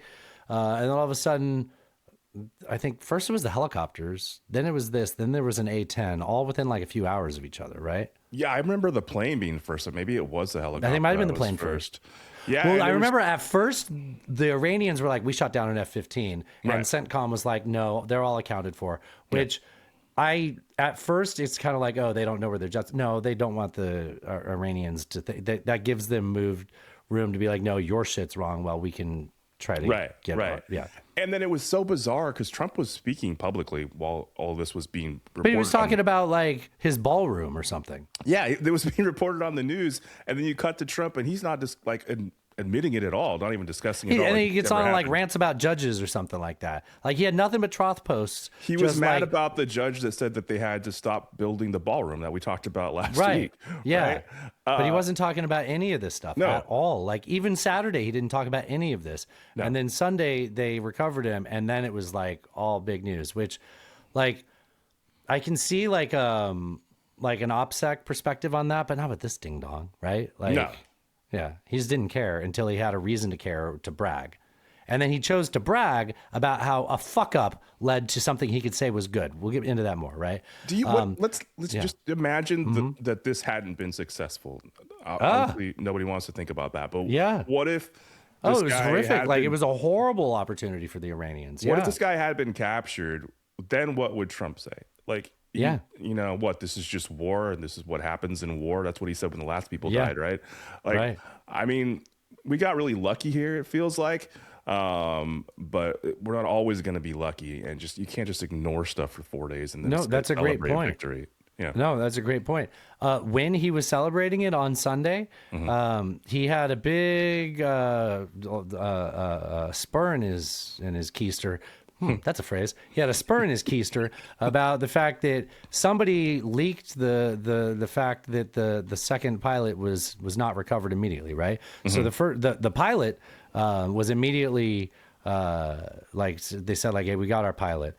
And then they're like, the weapons officer, though, is still is unaccounted for. And that detail wasn't supposed to be known. And here's Donald Trump at the press conference threatening to jail the journalist that leaked it. And he's saying, and I think we know who it is. So again, like now the news today of him wanting to go after CNN. Okay, here we go. Somebody missing. They basically said that we have one and there's somebody missing. Well, they didn't know there was somebody missing until this leaker gave the information. The Iranians. So whoever it was, we think we'll be able to find it out because. So he's saying the Iranians wouldn't have known if they didn't leak it. If the Iranians didn't leak it, the Iranians wouldn't know. Okay, yeah. If no. If this, and that's what The I'm trying to news clarify. agency. It's my fault. Okay. If the news agency didn't leak it, the Iranians would know. A reasonable thing to be mad about. Sure. Yeah, I guess so. This leaker gave the information. So whoever it was, we think we'll be able to find it out because we're going to go to the media company that It's the method that he's talking about and acting like this is fine. released it, and we're going to say, national security, give it up or go to jail. And we know who, and you know who we're talking about. No, I wish I had the music from Curb Your Enthusiasm. Do you want to know who first broke this story, Alan? Who first broke this story? His name is Amit Siegel. He is regarded as one of the most influential journalists in Israel. Nowadays, he serves as an anchor for Israelis' version of Meet the Press. Of course. I'm pretty sure we're not going to hear Trump talk about threatening that journalist at all anymore. I imagine not. Yeah. Yeah, so good old Israel's the one that let Iran know that we had. Who do you think he thought it was? He probably thought it was like CNN. New York Times or CNN. Yeah, New York Times. Yeah. So some stuff about this that I really want to get into some of these details on this. So if you don't know, so when the pilots ejected, first of all, was probably shot by an anti-air defense. The ones that they're not supposed to have anymore because we decimated all of their anti-air. Or it could be a man pad, right? It could be a shoulder mounted. Could be. Which would be incrable, right? Imagine if you could hit an F-15 with that, that's crazy. Well, they shot down that flight 800 or whatever it was off of Long. Isn't that the rumor on that? Remember that plane that crashed in like '98 or something like that? I mean, out of New York. F-15's probably moving a little faster than that. Probably a little bit. Probably less predictable flight path too. Either way, not an expensive comparison to the price of the hardware shot down. Yeah. So when they're ejected, they land in different locations, right? Mm-hmm, yes. And this person either landed at elevation and climbed higher, or they landed lower and they climbed up the local peak. Part of this story that is very impressive on both the pilot and our rescue operation demonstrates just how perilous the terrain is in this area for this war, right? Like in the instance of this person having their amazing survival story, they had to climb 7,000 feet in altitude to get to a ridge line. Crazy. And supposedly they had injuries too, right? Yes. So that's part of the conspiracy is like how bad, but we don't know how bad their injuries are, but we know they're being treated for injuries. I mean, getting shot at and ejected and landing. We saw what happened to Goose, right, Alan? Right. Anything could happen. Anything could happen. Yeah. 7,000 feet's crazy, man. Yeah, that's a lot. But I mean, maybe they were at 5, right? Like, right. But either way. So I guess I think the New York Times knows more about what they're reporting than they're sharing, which is good. Mm-hmm. They said the CIA had a secret drone that they used to locate him. Mm-hmm. I'm imagining the little orb drone, like the alien drone. Yeah. Uh-huh. And they used a deception and diversion campaign to say that, we already got him and we're taking him out. Talk about that, so I'm not the only one talking here. No, so they essentially had like teams going like different directions so that they were sort of saying they had like a ground evacuation going. Happening. And meanwhile, they launched 2 C-130s that are specially equipped to take off and land on short, shitty runways. Mm-hmm. And in the meantime, the Iranians put out the Iranians they kept up in the bounty. Like, if anybody can find this guy, they were all over their government media saying, right, go get this guy, go get this guy. At first I saw it at like 40,000, I think, and then they were like, it's been up to $60,000. It's like, that's some broke boy shit, dude. Like, not in Iran though. I mean, but like that. Dude, come on. Like, you started this conversation talking about how much of a prize that would be if the Iranians were to get there first. Sure. Like, I understand. What? Just say $1 million. Who the fuck cares? You're not going to pay them anyways, right? You just tell them, like. So to be like, we're going to give you 60,000 whole dollars. It's like, you mean like barely enough to get by in one of America's poorest cities? Like, what do you like? Okay, I think that there's something stark about the broke boy nature of Iran and what they promised to pay out if they could get them. So those C-130s... average salary in Iran is $6,000 a year. I understand, Alan. I'm just saying. I know what you're saying. I know what you're saying. Yeah. Like, okay. I don't feel like I should have to defend myself. I know. I'm I aware. Okay. Okay. So each of those C-130s, they say, had these helicopters in the back of them that the Right. helicopters were used to go get. Yeah, that was the the plan. C-130s, helicopters, then back. Yeah. Okay. They got him off the ridgeline. They went back to where the C-130s were, but the nose gear on the C-130s were stuck in the sand or mud. I've heard both. The point is that they weren't able to maneuver the C-130 to actually take off. So then they had 3 more planes come in and land, not C-130s, that's unfortunate, not C-130s. And they collected all of the crew that had been waiting. In the meantime, everybody had to hold them off from their positions because they were being fired upon, or at least, people were trying to get to them. I guess they described high altitude bombers were being used to secure a few mile radius around where they were. Do you Is that remember? what you were reading and hearing? No. My mind went somewhere else for a second. Do you remember when Carter sent those planes to try and get the Helicopters? Yeah, helicopters and planes. One of them both. crashed. They went in a sandstorm by Yeah, in Daru. Iran, and then they had to set that bus on fire. What? They had to set that bus on fire, remember? And then they put all As a diversion? No, there was like a bus there with a bunch of pilgrims that were going to some, shrine, and they weren't supposed to be there, so they stuck them in a warehouse, and it was a whole thing. Yeah, it was a complete fiasco. Yeah. Yeah, but it just feels sort of like there's some similarities here. Why don't we come back to that? Okay. That's where the conspiracies start coming up. But I'm not going into that yet. So, so you understand that you've heard that too, right? That there was high altitude bombers that were securing that area around them. So lots of aircraft, right? Like this is a huge combined massive operation. Yeah. Yes. And then in the end, they load them up on the 3 planes. They all take off. They get out of there, and they scuttle the C-130s and the helicopters before leaving, so that none of that sensitive information about that can be given to the Iranians. Right. So then Trump goes on TV, and he's celebrating this on Sunday like it's a huge victory, right? Yeah. Like somehow the fact that we had a pilot shot down and we lost not only the F-15, but an A-10 Warthog, RIP. If the F-14 is Jordan, the A-10 Warthogs, that's Pippin, right? Definitely. Yeah. Definitely. So we lost an F-15 and an A-10, 2 Blackhawks, I think.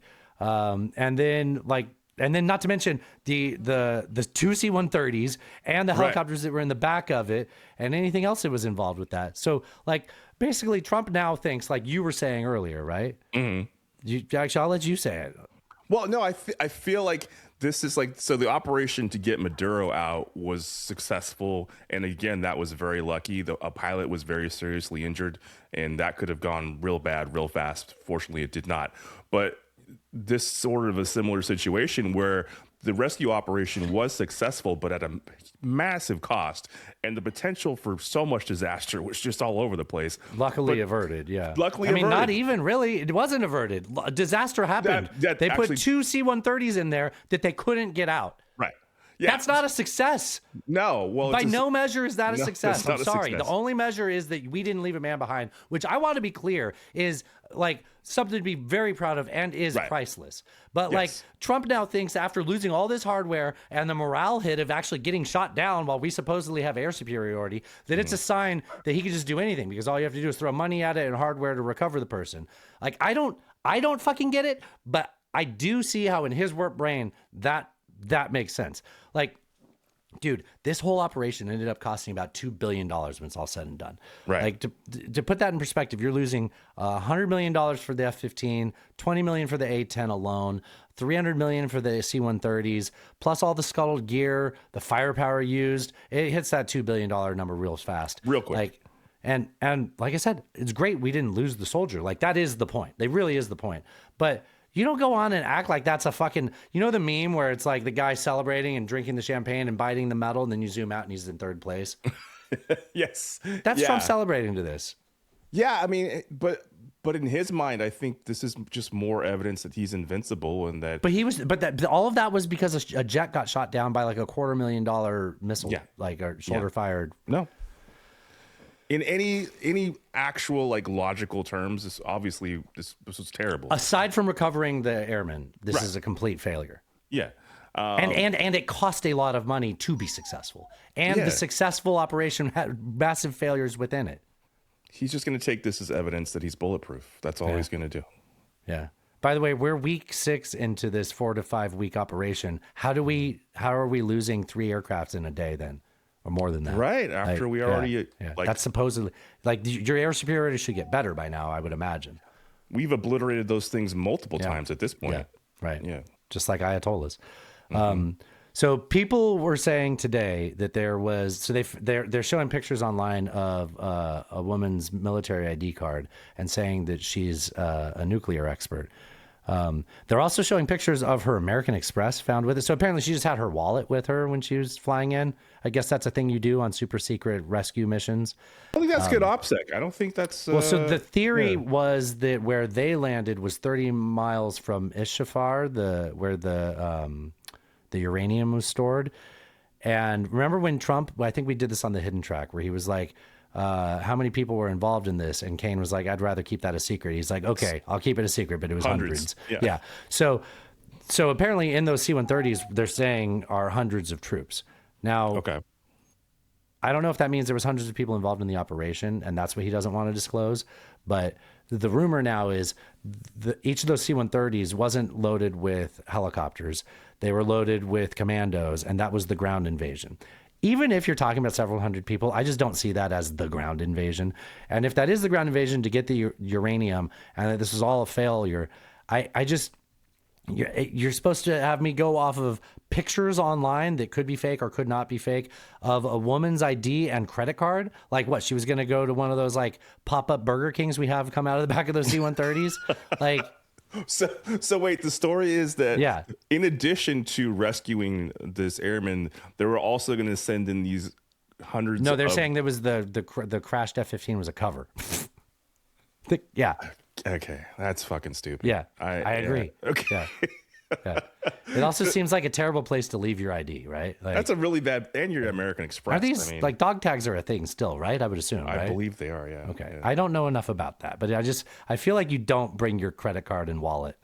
Like, especially if you're a commando going to recover some uranium in Iran. She was the nuclear expert they brought. She was that Bond girl that happens to be nuclear. Right. Denise Richards in that bad Bond movie. I agree. Get the fuck out of here, right? Yeah. The way Trump keeps like jumping back and forth with all this shit, though, like how did we phrase this? So if we go back about 2 weeks, he woke up on a Saturday. We all had to wake up on a Saturday to him saying, 48 hours, I'm going to blow him into the Stone Age. Whoa. Right. And then like the next day he's like, okay, never mind. We'll have until like, I'll give you a couple more days. Yeah. And then Sunday he's like, okay, 5 days. And we're like, okay, Friday, we commit a war crime on Friday.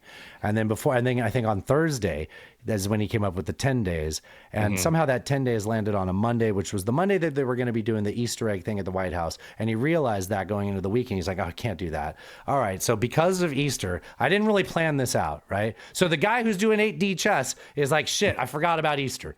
Right. So we're going to postpone it till Tuesday until we blow up Iran. And then we're all sitting here on pins and fucking needles. And we find out that the back channel negotiations with the Pakistanis has worked out. All I'm trying to say is like, this is abusive relationship shit. Like this is manipulative shit. This is like messing with your emotions. Like just, I'm so fucking sick of it. All because we couldn't have a bad female Democrat president. Like, I get it. She was terrible, but like this wouldn't have happened. I mean, I was told that women are too irrational to be trusted with, nuclear things like war. Yeah. Oh man. Yeah, no, we are in an abusive relationship with our president. It's how much of this do you think really is the story we're hearing about the back channels with Pakistan? Or how much do you think it is like last time with Greenland, where all the tech bros were like, hey, you need to fucking stop. Like I feel like the industrial complex of the U.S. probably had a lot more to say about him and intervening with this, as much at least, right? Because it's not going to be Congress, right? It's not going to be Congress. It's not going to be the cabinet, right? It's not going to be those generals that Hegseth all fired. Right. Yeah, no, I imagine that there's definitely some CEOs making phone calls and sending WhatsApp messages to try and get some stuff done here. Yeah. I don't think anybody in at that level wants this to happen. But Pakistan obviously has a lot of skin in this game too, as well. They don't want to see the Middle East turn to glass, and so I mean, they certainly are incentivized to make this not happen. I'm sure they certainly played their part. Yeah. But yeah, I would 100% believe that some of those tech bros are making phone calls. I want to eventually get to what the 2-week postponement comes down to, but I don't, there's no urgency in us to get to that. Let's talk about that before we're done, but I'd rather kind of go in order of things since we've done an episode together and just kind of talk about the context of that to paint a better picture rather than jumping around. But I thought I had today, while we're all stressing about this stuff, I had a thought. I thought, war seems to come whenever men in power think that it's going to solve their problems. Mm-hmm. And this one, like most, is making their problems worse by choosing the war option. And the more the decision to solve their problems can be made unilaterally, the worse the outcomes tend to be. Does that yeah, because there's no like committee to check the person at the top who would make that decision. Which is the funniest thing would be right now if Chuck Schumer was like, yeah, but Mr. President, you checked with Congress if you can, genocide Iran. It isn't to say that, but it's to say that, when you don't involve them and you let the president, how did we get here where the president keeps saying 48 hours, 5 days, 10 days, 2 weeks? Fuck you. Like there needs to be not one person deciding this shit because he has Jerkin to Penis Vance over there visiting Viktor Orban and doing a side quest with negotiations with the Pakistanis. Bullshit. It isn't that. That's not how this works. It's not how it's supposed to work. But we let it work. The amount of times that Natasha has turned to me in the last 72 hours and been like, this can't be how this is. How is nobody stopping him? And I'm like, no, you're absolutely right. I don't have a fucking answer for that.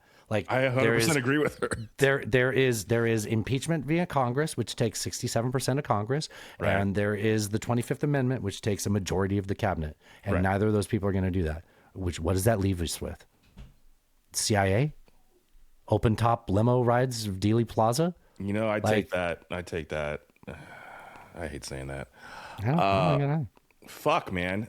This is where we are, and you're right. Congress why are we talking about the 25th Amendment? Let's go through this. What's happened here recently, right? So we wake up on the weekend, and he's going on Easter Sunday. He says, "Open the fucking straight, you crazy bastards, or you'll be living in hell. Don't believe me? Just watch. Praise be Allen." Oh, that's a typo. Allah. Praise be Allah. Did you know your name was spelled very similar to Allen? I did. Allah. Yeah. Is it on purpose? Well, Alan means prince in some language, and I think Allah might be similar. Wait. Speaking of praise be Allah, it reminded me of Mike Tyson saying this. Praise be to Allah. That's what Trump said. Praise be to Alan. Praise be to Allah. Which, did you know that there was a Polymarket bet on whether or not Trump would say praise be Allah on Easter Sunday? God. And one person got that. We got to track down that wallet, buddy. I did not know that, but that seems a little sus. Yeah.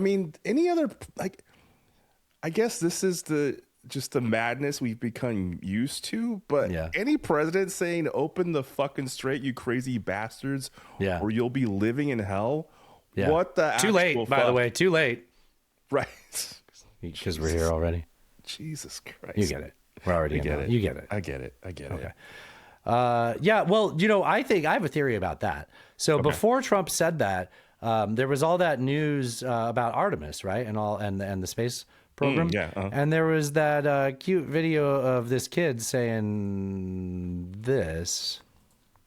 Why do you love space? Why do you love being a part of history? We're going back to the freaking moon. And he's like, that's why. And Trump is like, fuck that kid. He can't have the spotlight. I'm going to use the F word on Truth Central. Jesus. And he said, open the fucking straight, you crazy bastards. It's just if another country's leader was doing that, say we were just watching the war between Ukraine and Russia, and Putin one day is like, give us the fucking Donbass, you crazy bastards, or you'll be living in hell. Just watch. Praise be to Allah. We'd be like, Putin's cracking up. This is 100%. You'd be like, this is a good sign if you want to see the Russians lose, right? Right. But this is our president and our country, and I don't want to fucking see that. And here we are. The other part about that post, he said, it actually started it off with Tuesday will be I got it. I can do it again. Okay. Yes. He said Tuesday will be power plant and bridge day, all wrapped up in one. I don't know. It just feels like it's not common for power plant and bridge day to fall on the same day. It's usually those separate holidays typically. Yeah, separate holiday. Actually, according to Bobby Ferg, he said Bridge Day is a Jewish holiday and is always on a Tuesday. Power Plant Day was originally pagan and co-opted by the church at the Council of Trent. It's not tied to Easter, but the astrological timing is similar. So that's how we got Power Plant and Bridge Day on the same day. Dude, Bobby gets some streaks in him of just, like, I don't know where. That's really pretty good. I love it, man. Yeah, I don't mean, when I say I don't know where, it doesn't mean like I'm surprised. Like, it's beautiful every time. It is beautiful. Like when he talked about the grip on to the racetrack. Yeah, earlier, that was pretty good too. That was yeah. good stuff. That was good stuff. I mean, listen to the hidden track. So Power Plant and Bridge Day saying that you're going to blow up all these things. That would be a war crime. Unless, of course, they were valid military targets, which power plants and bridges can be valid military targets if there's like a structural reason for that. But when you or if their excuse is like they're using those bridges to transport military hardware on, right? But, like the I-5 between Camp Pendleton and San Diego? Sure, right. But if you also say, like, in a very recent narrative that you want to destroy the civilization, then those don't, it kind of invalidates them as legal military targets is all. Yeah, if you're you're saying, but the whole civilization mass extinction really does sort of yeah. Which kind of begs the question, like, have you ever been accused? Alan, I have a question for you. Do tell. Have you ever been accused of fucking so many teenagers that you have to threaten civilization mass extinction? No, I haven't. Oh. Even when I was a teenager. Good for you. Yeah. Good for you. Yeah. You know what? That's a way to live your life, Alan. I think so. Yeah. I'm pretty proud of it. Do you think he was talking about using a tactical nuke? Because he said nothing was off the table. He always says that. He always like every time anybody asks him like where's the line. He told ABC he'd blow up the whole country. Yeah, he did. He's just saying words, right? I had a clip of NPR not giving a fuck. Do you want to hear it? Sure. It might be dated. Okay, this is on Monday. This is at least funny Not just to clear hear. what they are because they change from day to day. The latest moving of the goalposts is opening the Strait of Hormuz. Donald Trump now says the strait must be opened by Tuesday or else. Tuesday. But that's a big difference from what he was saying last week, that the U.S. didn't need to open the strait. The U.S. allies in Europe should deal with it themselves, or that the strait would open naturally when the war ended. And the fact that he goes back and forth so many times gives the impression that Trump is making it up as he goes along, and that there isn't a clear strategy, even when the military strategy may largely be working. That's good enough. Also, square what was just said there with today, with it being his whole plan the whole time. It was 8D chest. Right. Triple D chest. I heard that howly dog in the background. You got to have something to say there. I can't just say triple D chest and have my own silence. Well, I will just comment on that last clip, which is so like he says, he says that we blew up everything, but we have to blow up more. He says we don't need the Strait of Hormuz because we don't get any oil from there. You know, it's China, it's Europe and Asia that needs to deal with that because it's not. Yeah, our but we problem. unfortunately live in a globalized economy for now. Right. Yeah, for now. And he just goes back and forth on what he wants and what this is about. It makes it's completely unhinged. It's completely out of control. It really is. Yeah. Do you know, Israel said in regards to blowing up the whole country, they said they'd help us. That feels flipped, I bet right? they did. Yeah. It's weird that Israel's like, oh, we'll also help you bomb Iran. It's like, motherfucker, we're here because of you.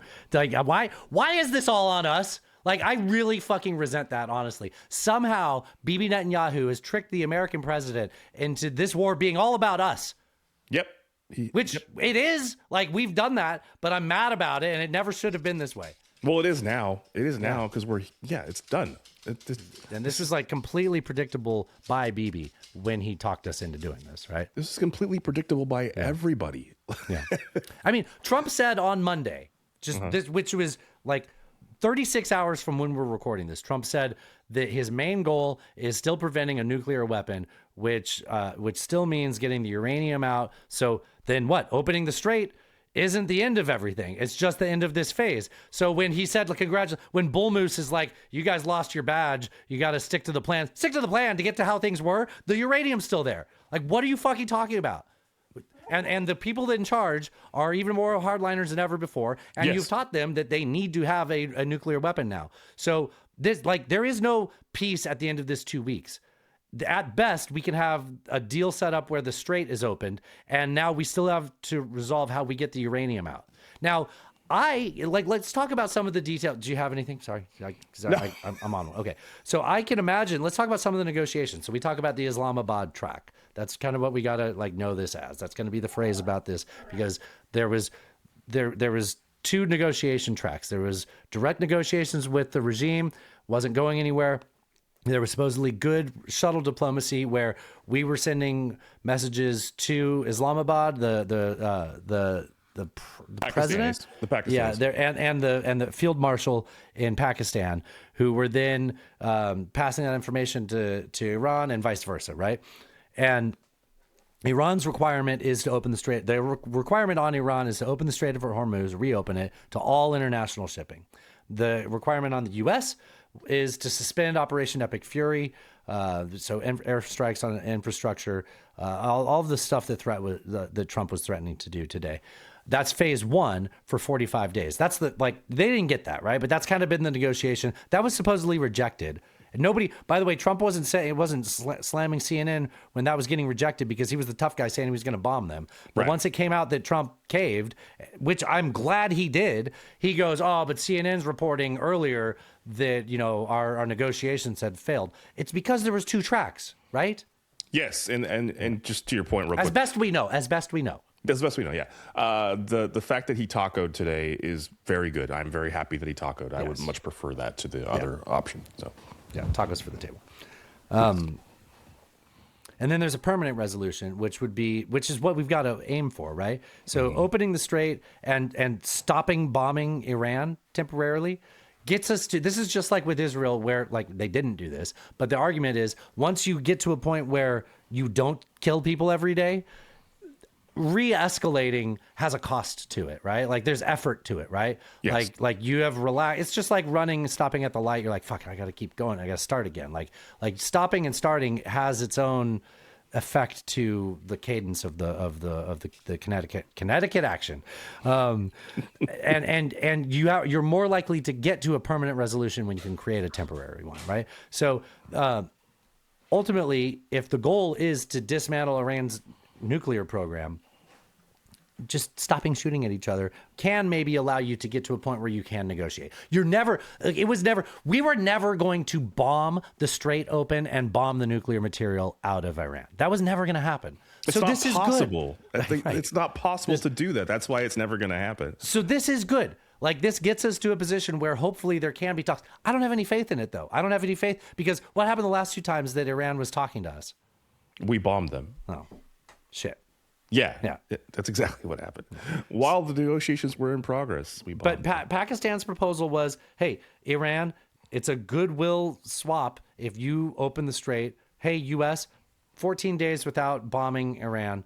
What do you say? And for a while, the security situation seemed skeptical, but it seems to have took.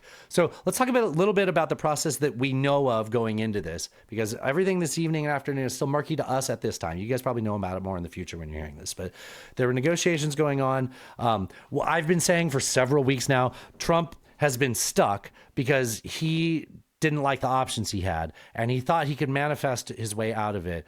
And it seems to maybe he has today. I kept telling you, the man has an ability to create another option when he doesn't like what his options are, right? I mean, maybe we don't. This is very tenuous. Look, all he has to do is say, I'm walking away, I'm happy. And he needs a reason to be able to say that, right? So today gets you closer to that than not, right? So JD said that he was going to be negotiating right up to Trump's deadline, except he just had a quick little detour to visit Viktor Orban. Oh, Viktor Orban, yeah. Do you want to talk about that? Let's talk about that for a minute. Orban is facing a re-election in which This is Hungary. In which he's not predicted to do very well, unless, of course, he just steals. He's just going to rig it, which he'll do. Yeah, probably. Yeah. And so, because Orban is Trump and Vance's favorite, they built Project 2025 off of Orban's media playbook. takeover and everything. Yeah. So since he is their favorite dictator, Trump sent J.D. Vance to go over there and sort of rally for him on his way to deal with this, Middle Eastern war that was potentially about to escalate. Can I say that what you just said differently? Sure. So J.D. Vance and Donald Trump are campaigning for the ally of Putin.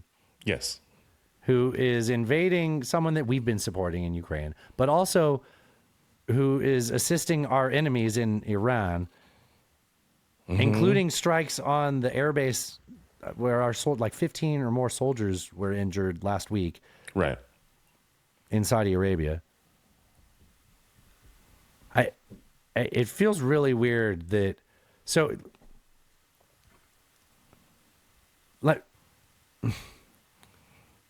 I mean, in the video that we had in the hidden track earlier, where Vance is stumping for Orban, he's claiming that Trump and Orban are doing the most to negotiate a settlement of the Ukraine-Russian war, which is complete and total. Yeah, but I was thinking more just along the lines of the war with Iran, with my frustration in this context of the closeness with Orban. So Trump has been doing nothing but going after our NATO allies and European allies, right? For not helping him, saying, "Oh, we can't count on you. You're our best." But he says glowing things about North Korea and Putin. But you don't hear him saying like, "Putin's not even helping me with Iran. North Korea is not even helping me with Iran." But our closest allies are like letting us use their bases to launch bombs from and stuff. And he's just like, "Fuck them. You're unreliable. We can't count on you."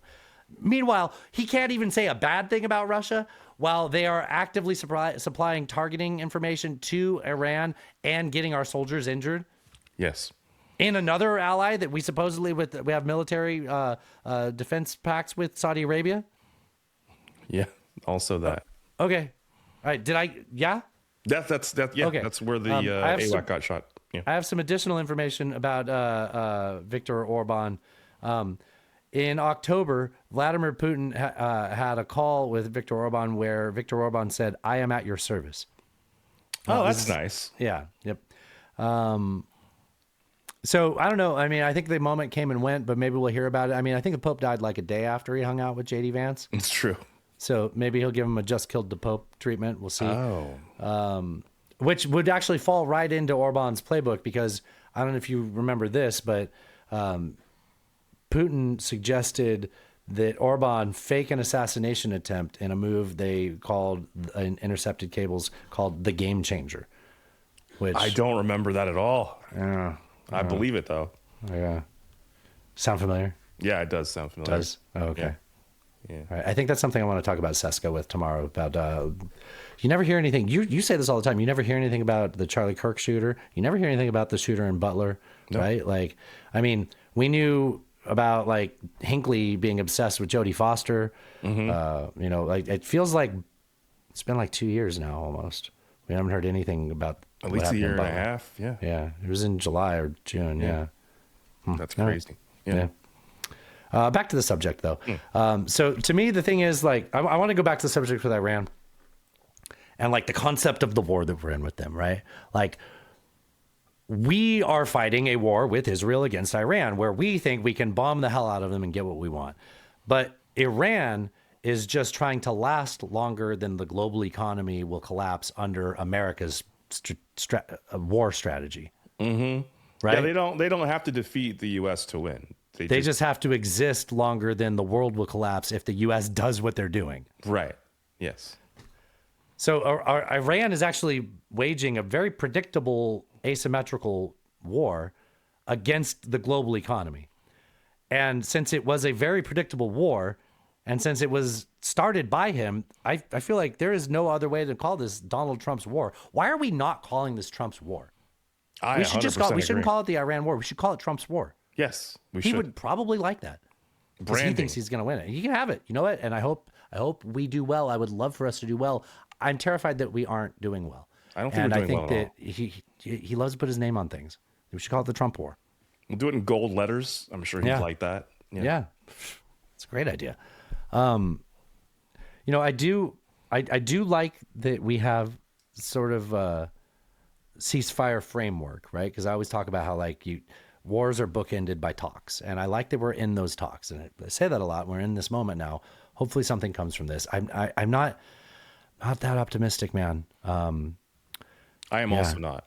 Yeah, because deadlines just don't seem to work, right? Like Trump loves these deadlines, and everybody around him keeps telling him to stop. Because when you don't use a deadline, you can buy more time, right? And time allows peace to bloom.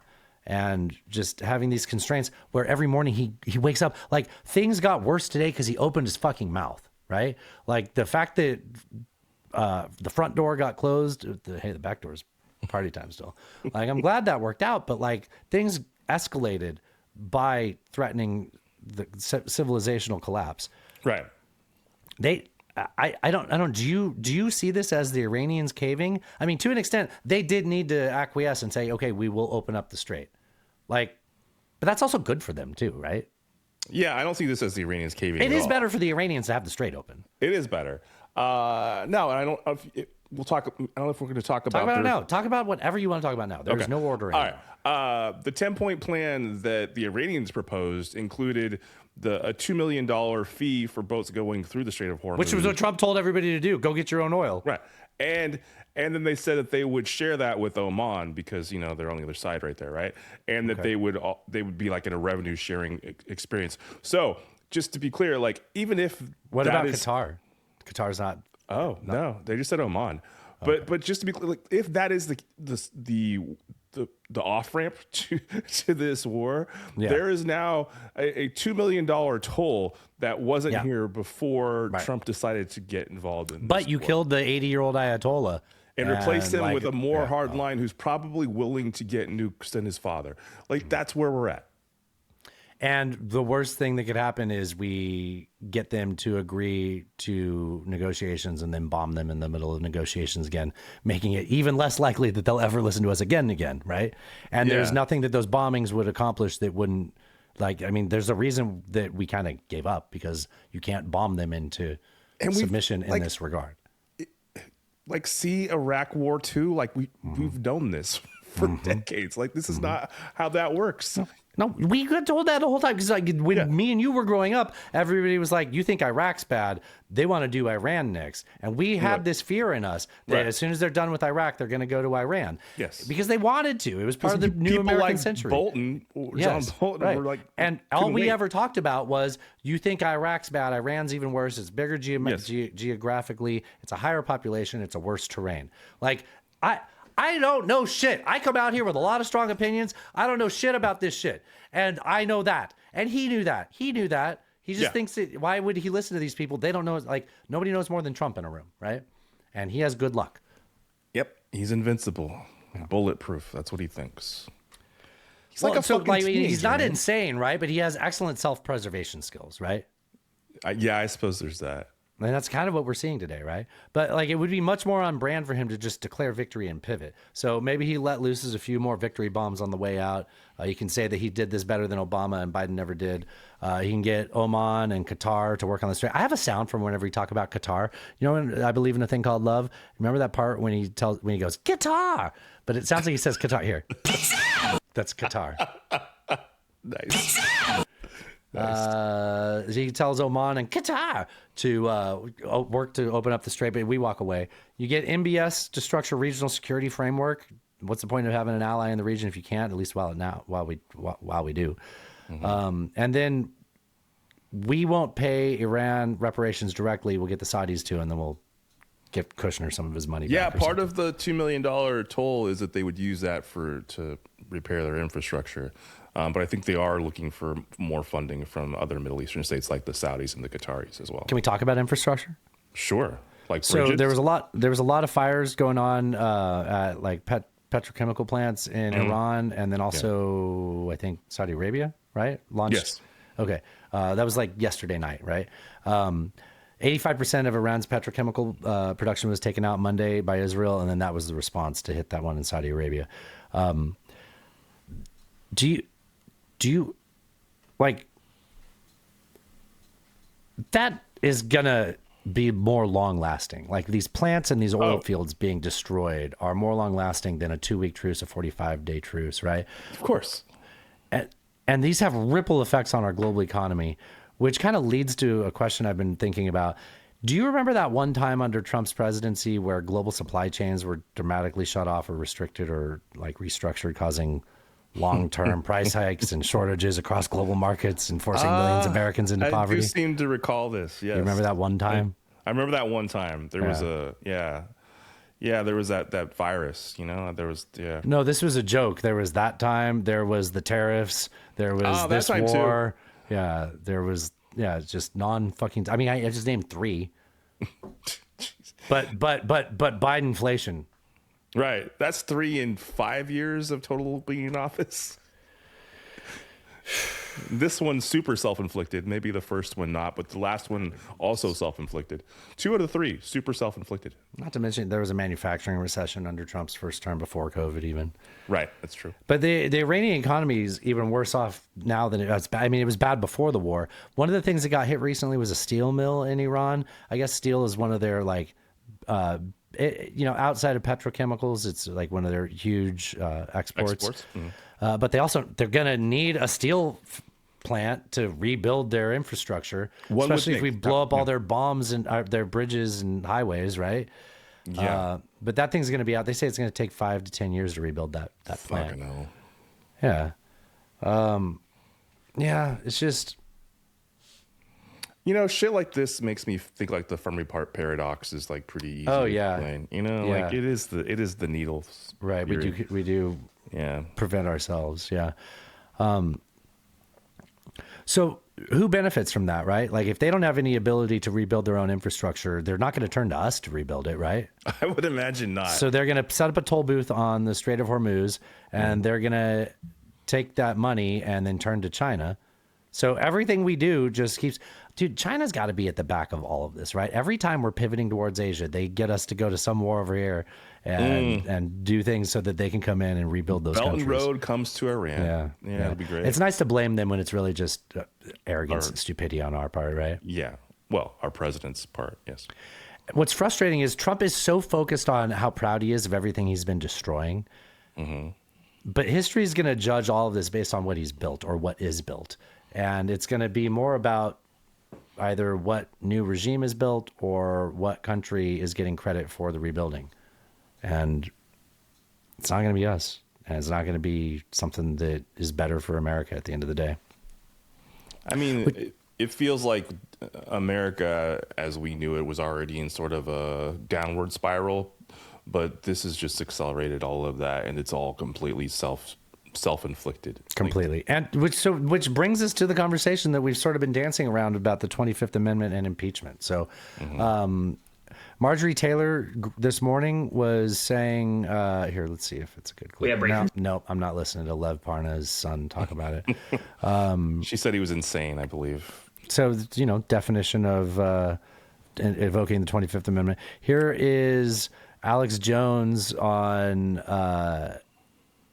Easter, realizing that he's been backing a crazy person, I guess for the second or third time, he's finally realizing it. Mm-hmm. I haven't watched this, so I'm going to watch it for the first time with you. Okay. So this is Alex Jones reacting to Trump's Easter message. Open the strait, you crazy bastards. I'm blowing up your bridges and power plants today, which they did. And then just using that, Okay, he's full of shit. He doesn't even understand the timeline, which they did. No, they didn't. They didn't. I mean, they bombed a lot of things, but F-word. He's mad he used the F word. Then, this was unpresidential. It's fucking F-U-C-K-I-N-G. He did F-U-C-K-I-N apostrophe. Like, that is just not presidential. Like, that's tan suit shit right there. That's the grammatical hill. It's too far. Yeah, it doesn't fit the style guide. Sure. Talking about Allah, praise Allah, Allah's great or whatever. Number one, just from a psychological perspective, when Trump killed the mullah, which Israel told him to do, they said that would make him give up. That's the opposite of making him give up. All right. This is fun to watch people realize how wrong they were and who they backed the whole time. Here he is today, that we're recording this on Tuesday. He had another podcaster as a guest on his show. And Alex is just like, what are we going to do? What do we do? How do we 25th Amendment his ass? The problem is to get the 25th Amendment harder than impeachment. You have to get 2/3 of the House and 2/3 of the Senate. So what do we do? confirm it. So that's not how that works. That's not how that works. No, it's the other way, right? Yeah, it's. Am I wrong? No, you're right. It's 2/3 of the Senate for an impeachment. It's It's a majority half of the cabinet. It's a majority of the cabinet. Okay. Yeah. Usually it's a VP, I think. Okay. So he was wrong in how he said that. Right. One of them is harder than the other, and it's flipped. Either way, it's an impossible task with these cowards. Given right? who's there is nobody left in the administration or in Congress that will stand up to this person, and those who are people like Massey, sort of, right? Right, and he's ensured that nobody in his cabinet would be willing to do that. Right. Talk about people that have been fired pretty soon. Hold on, I'm getting somewhere with that.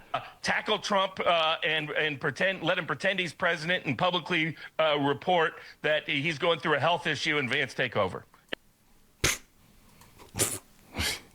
Tackle him.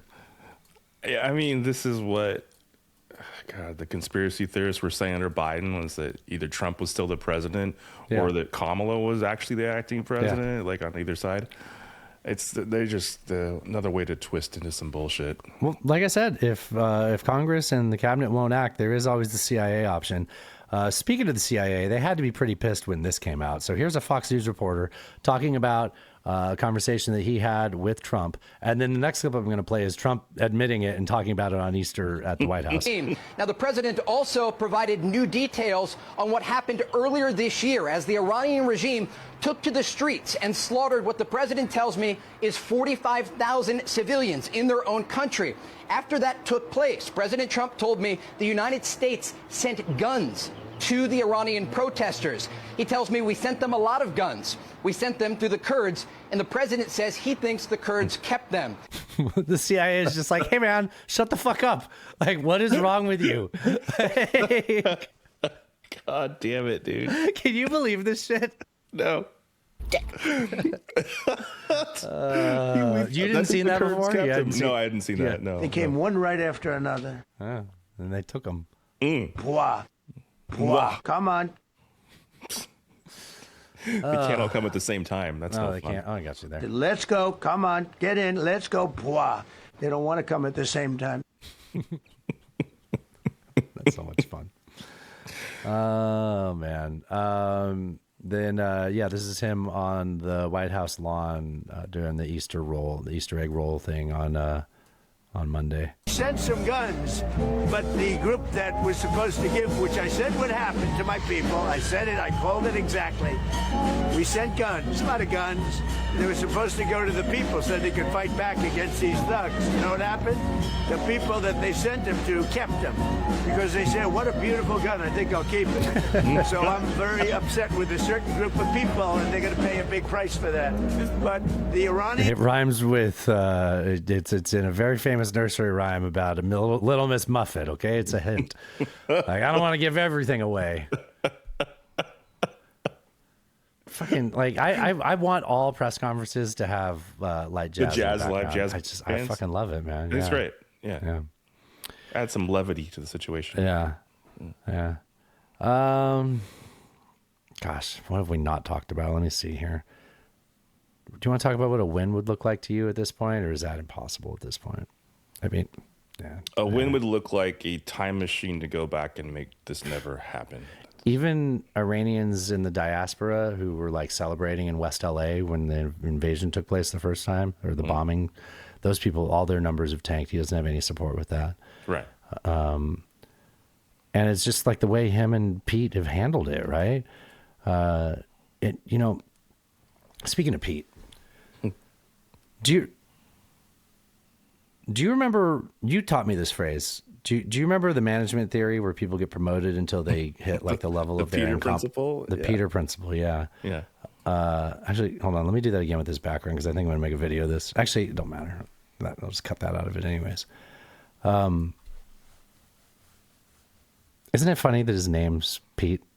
Actually, I hadn't thought of that, but that is funny. Yeah. Yeah, I thought I was dumb that I hadn't thought of it. Like, yeah, it's sitting there right in front of us, right? Like, right there. This guy that was a TV host got promoted to head of the Pentagon. Right. It's like, maybe you got promoted to your level of incompetency. Like, maybe the Peter Principle is lit. That is, I know that's not nominal determinism, but like, it's very It's close enough. It's adjacent. Yeah. Yeah. That's why I said it looks like he's cosplaying, because he's clearly not qualified to do that job. It's so obvious. Speaking of people getting fired, I don't really care if this makes us go long. We have to talk about this. Did you get a chance to look at this stuff from the Epstein files that I sent you? Oh, I don't know if I got that. Oh, okay. All right. That's fine. So there was this page in the Epstein files that was getting highlighted this week. So remember I said, speaking of people getting fired? Yeah. Okay. Did you notice Pam Bondi got fired last week, 12 days before she was that. supposed to testify in front of the House about handling of the Epstein files? Yes. So this is a long document.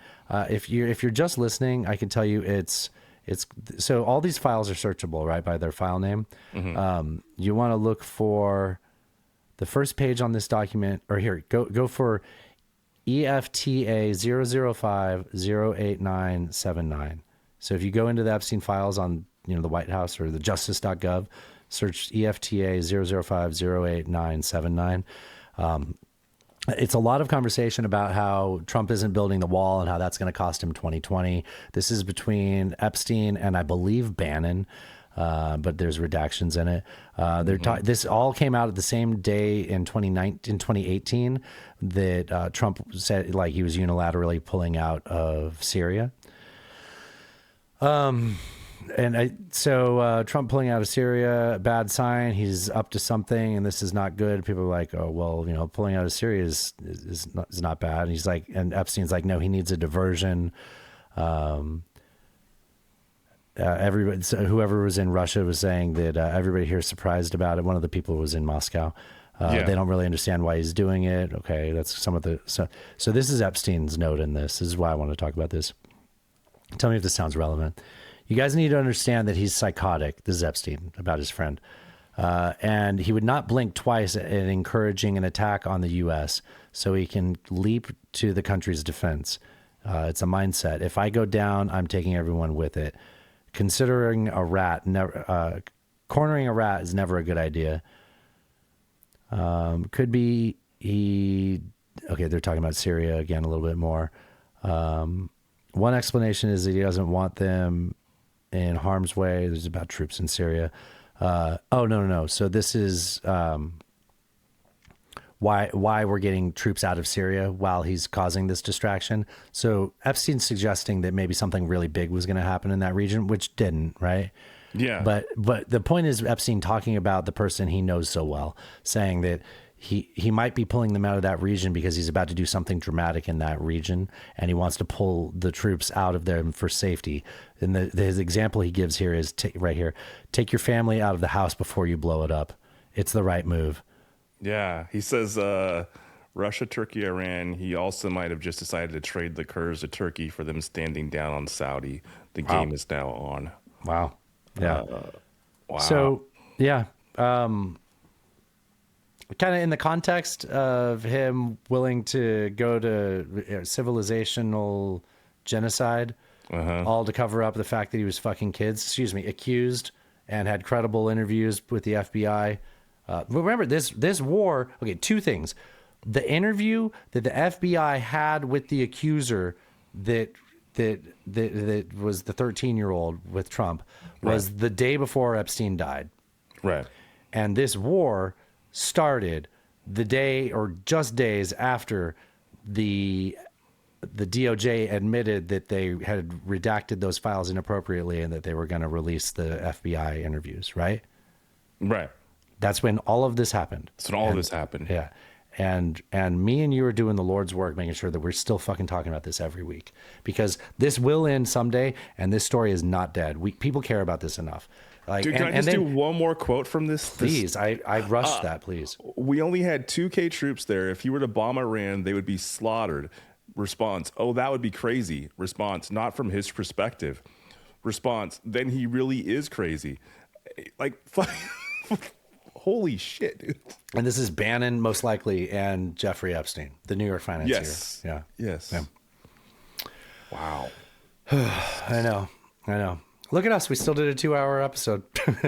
Can't help it, right? Can't. But we can't. No show would be complete, Alan, if we don't go to. Oh, we have to check.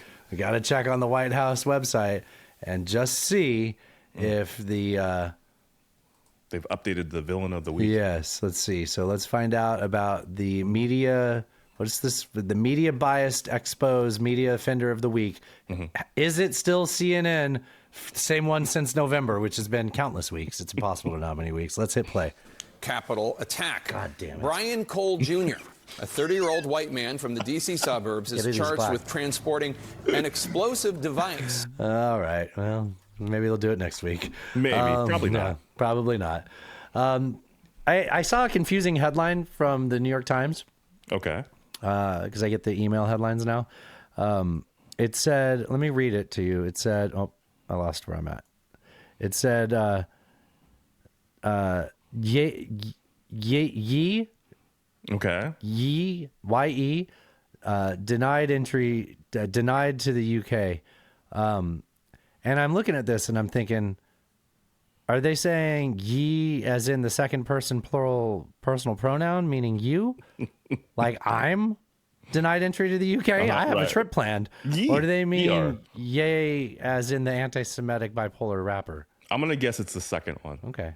Yeah, well, probably. They should clarify because I don't think people really call him that. People don't really call him that. Nobody calls him that. Uh-huh. Yeah. But yay, is it yay? It's How do you pronounce that? Yay. Ye or yay? Yay. Okay, well, hold on though. When it's like ye olden times, is it ye or yay? Yay olden times? It's ye. Well, ye is like you said. Do you ever say a word so many times you just don't know what it sounds like anymore? Do you ever have a bunch of whiskey doing a podcast over 2.5 hours and then forget how words work? So ye shall not pass. Yay shall not pass is what the UK said though. Right, okay. There we go. All right, they canceled that concert now too. Fuck them. Like, dude, like I think it's kind of stupid that they're not letting somebody in, but at the same time, like, no, that concert, I like from the perspective of that promoter, fuck them. Like, you knew what you were doing. You were playing with fire, and this is your stupid prizes. There you go. Like, who's buying tickets to that shit? Was it worth being provocative? Like, yeah, whatever. Fuck off. Anyways, we will be. If you'd like to support this fine program, you can head on over to nonetaken.horse. And otherwise, we will be back next week. Or no, we'll be back tomorrow with some more dumb bullshit. It's an updated sound. This concludes our broadcast day. Have fun storming the castle. Jeeves, bring me the battery acid. That's John.